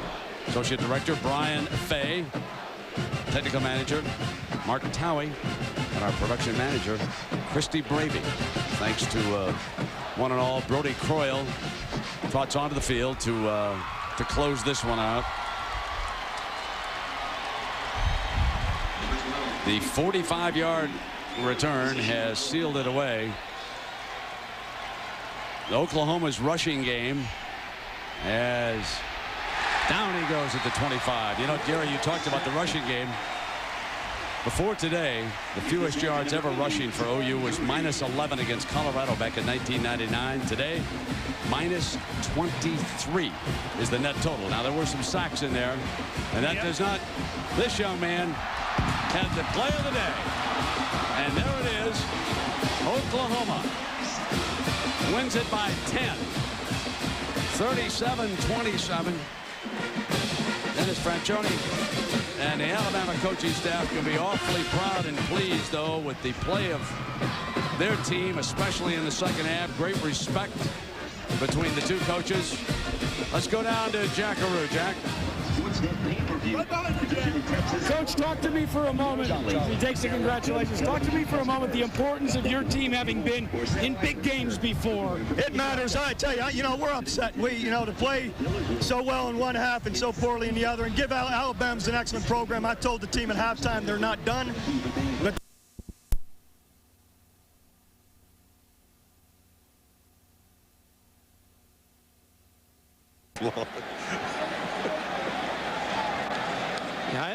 ACC officials, they had a substitution, Ron. When you looked at that play, there was 3 Georgia players almost didn't get off when the ball was down. Yeah. On the receiving team, the 12th player left the field, did not get off in time. 5 yards. We're going to decline the penalty. First down. Here's what happened on that last play. Georgia players getting off late here, 3 of them.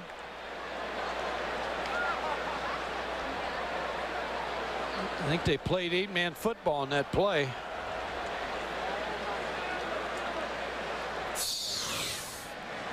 A long time for nothing. I start to say the penalty was declined. And that was, what, 5 minutes ago that it happened? Oh, boy. Kind of bogged down here in the second half.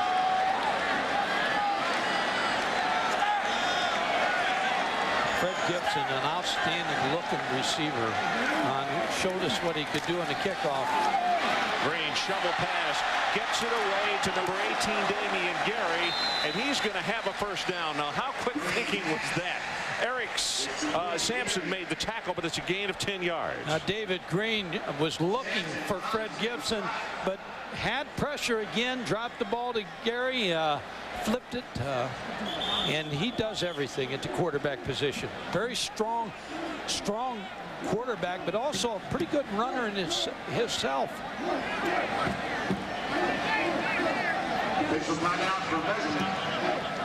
Official timeout for a measurement here.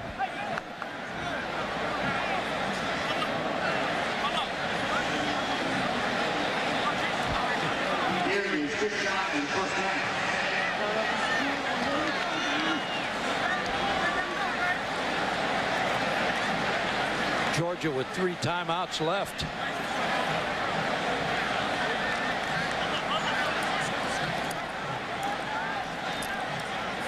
Total yards here, Ron, pretty even. Penalties have been the difference. Penalties and special teams. Crosstown rivalry between Houston and Rice. The Cougars on top of that one, 14-0 in the early going. And straight ahead with the quarterback sneak, and that'll be enough for the first down. Khalid Vaughn making the tackle. You look at Willie Simmons over on the bench. Talked to him the other day on the phone, and I was interested, Mike, in the fact that he has graduated, one of a number of players on the Clemson team. And it takes a load off when they don't have that huge class load as far as 15 hours or so in graduate school. Green looks to his left, swings this one out to Musa Smith, and a nice job defensively. John Lake, another guy we talked to the other day, and I'll tell you what, we asked him how he got out of the state of Texas. He played at Plano East, which is a really good school just north of Dallas, and he had friends and coaches who talked to him and said, hey, you know, he kind of liked the Clemson Tigers. And I'll tell you, at the end of last year in this opening ball game, he's really come alive for them. Play will take it out over the 40. Musa Smith with a short gain. Kevin Morris making the tackle. Under 2 minutes left to play until halftime.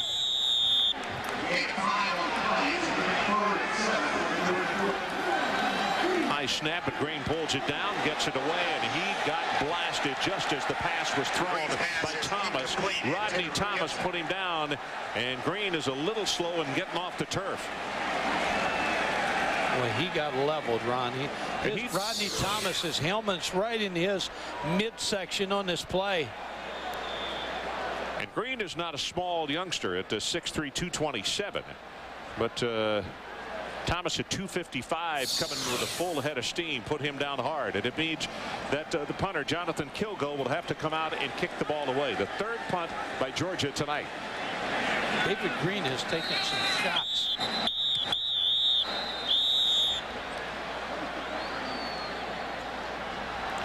Twice tonight, Rodney Thomas. False start. Offense. It's a 5-yard penalty. We still have 4th down. Twice tonight, Rodney Thomas has put down the quarterback, David Green, with really stiff hits. Crowd beginning to boo here and getting a little restless over the officiating. You know, sometimes I don't often agree with the crowd, but do you tonight, Mike? Every now and then. Well, I don't think you should boo. I'd just like to see the game move a little bit, yeah. Instead of taking forever. Well said. 1:36 showing on the game clock, and here's the boot. He'll go again with a line drive kick and caught on the run by Mance, and he'll be hit at after a gain of about 3 to 4 yards on the return. 35 yards on the kick. And Mike, let me ask you now, if you're Clemson, you still got 124 to play here. Do you play it a little conservative, or do you? No, I think that's a Bowden over there. So I figure right. that offense is his game. So he's got 124 on the clock and 2 timeouts. So he's got a lot of time to work with here. As we mentioned, first time since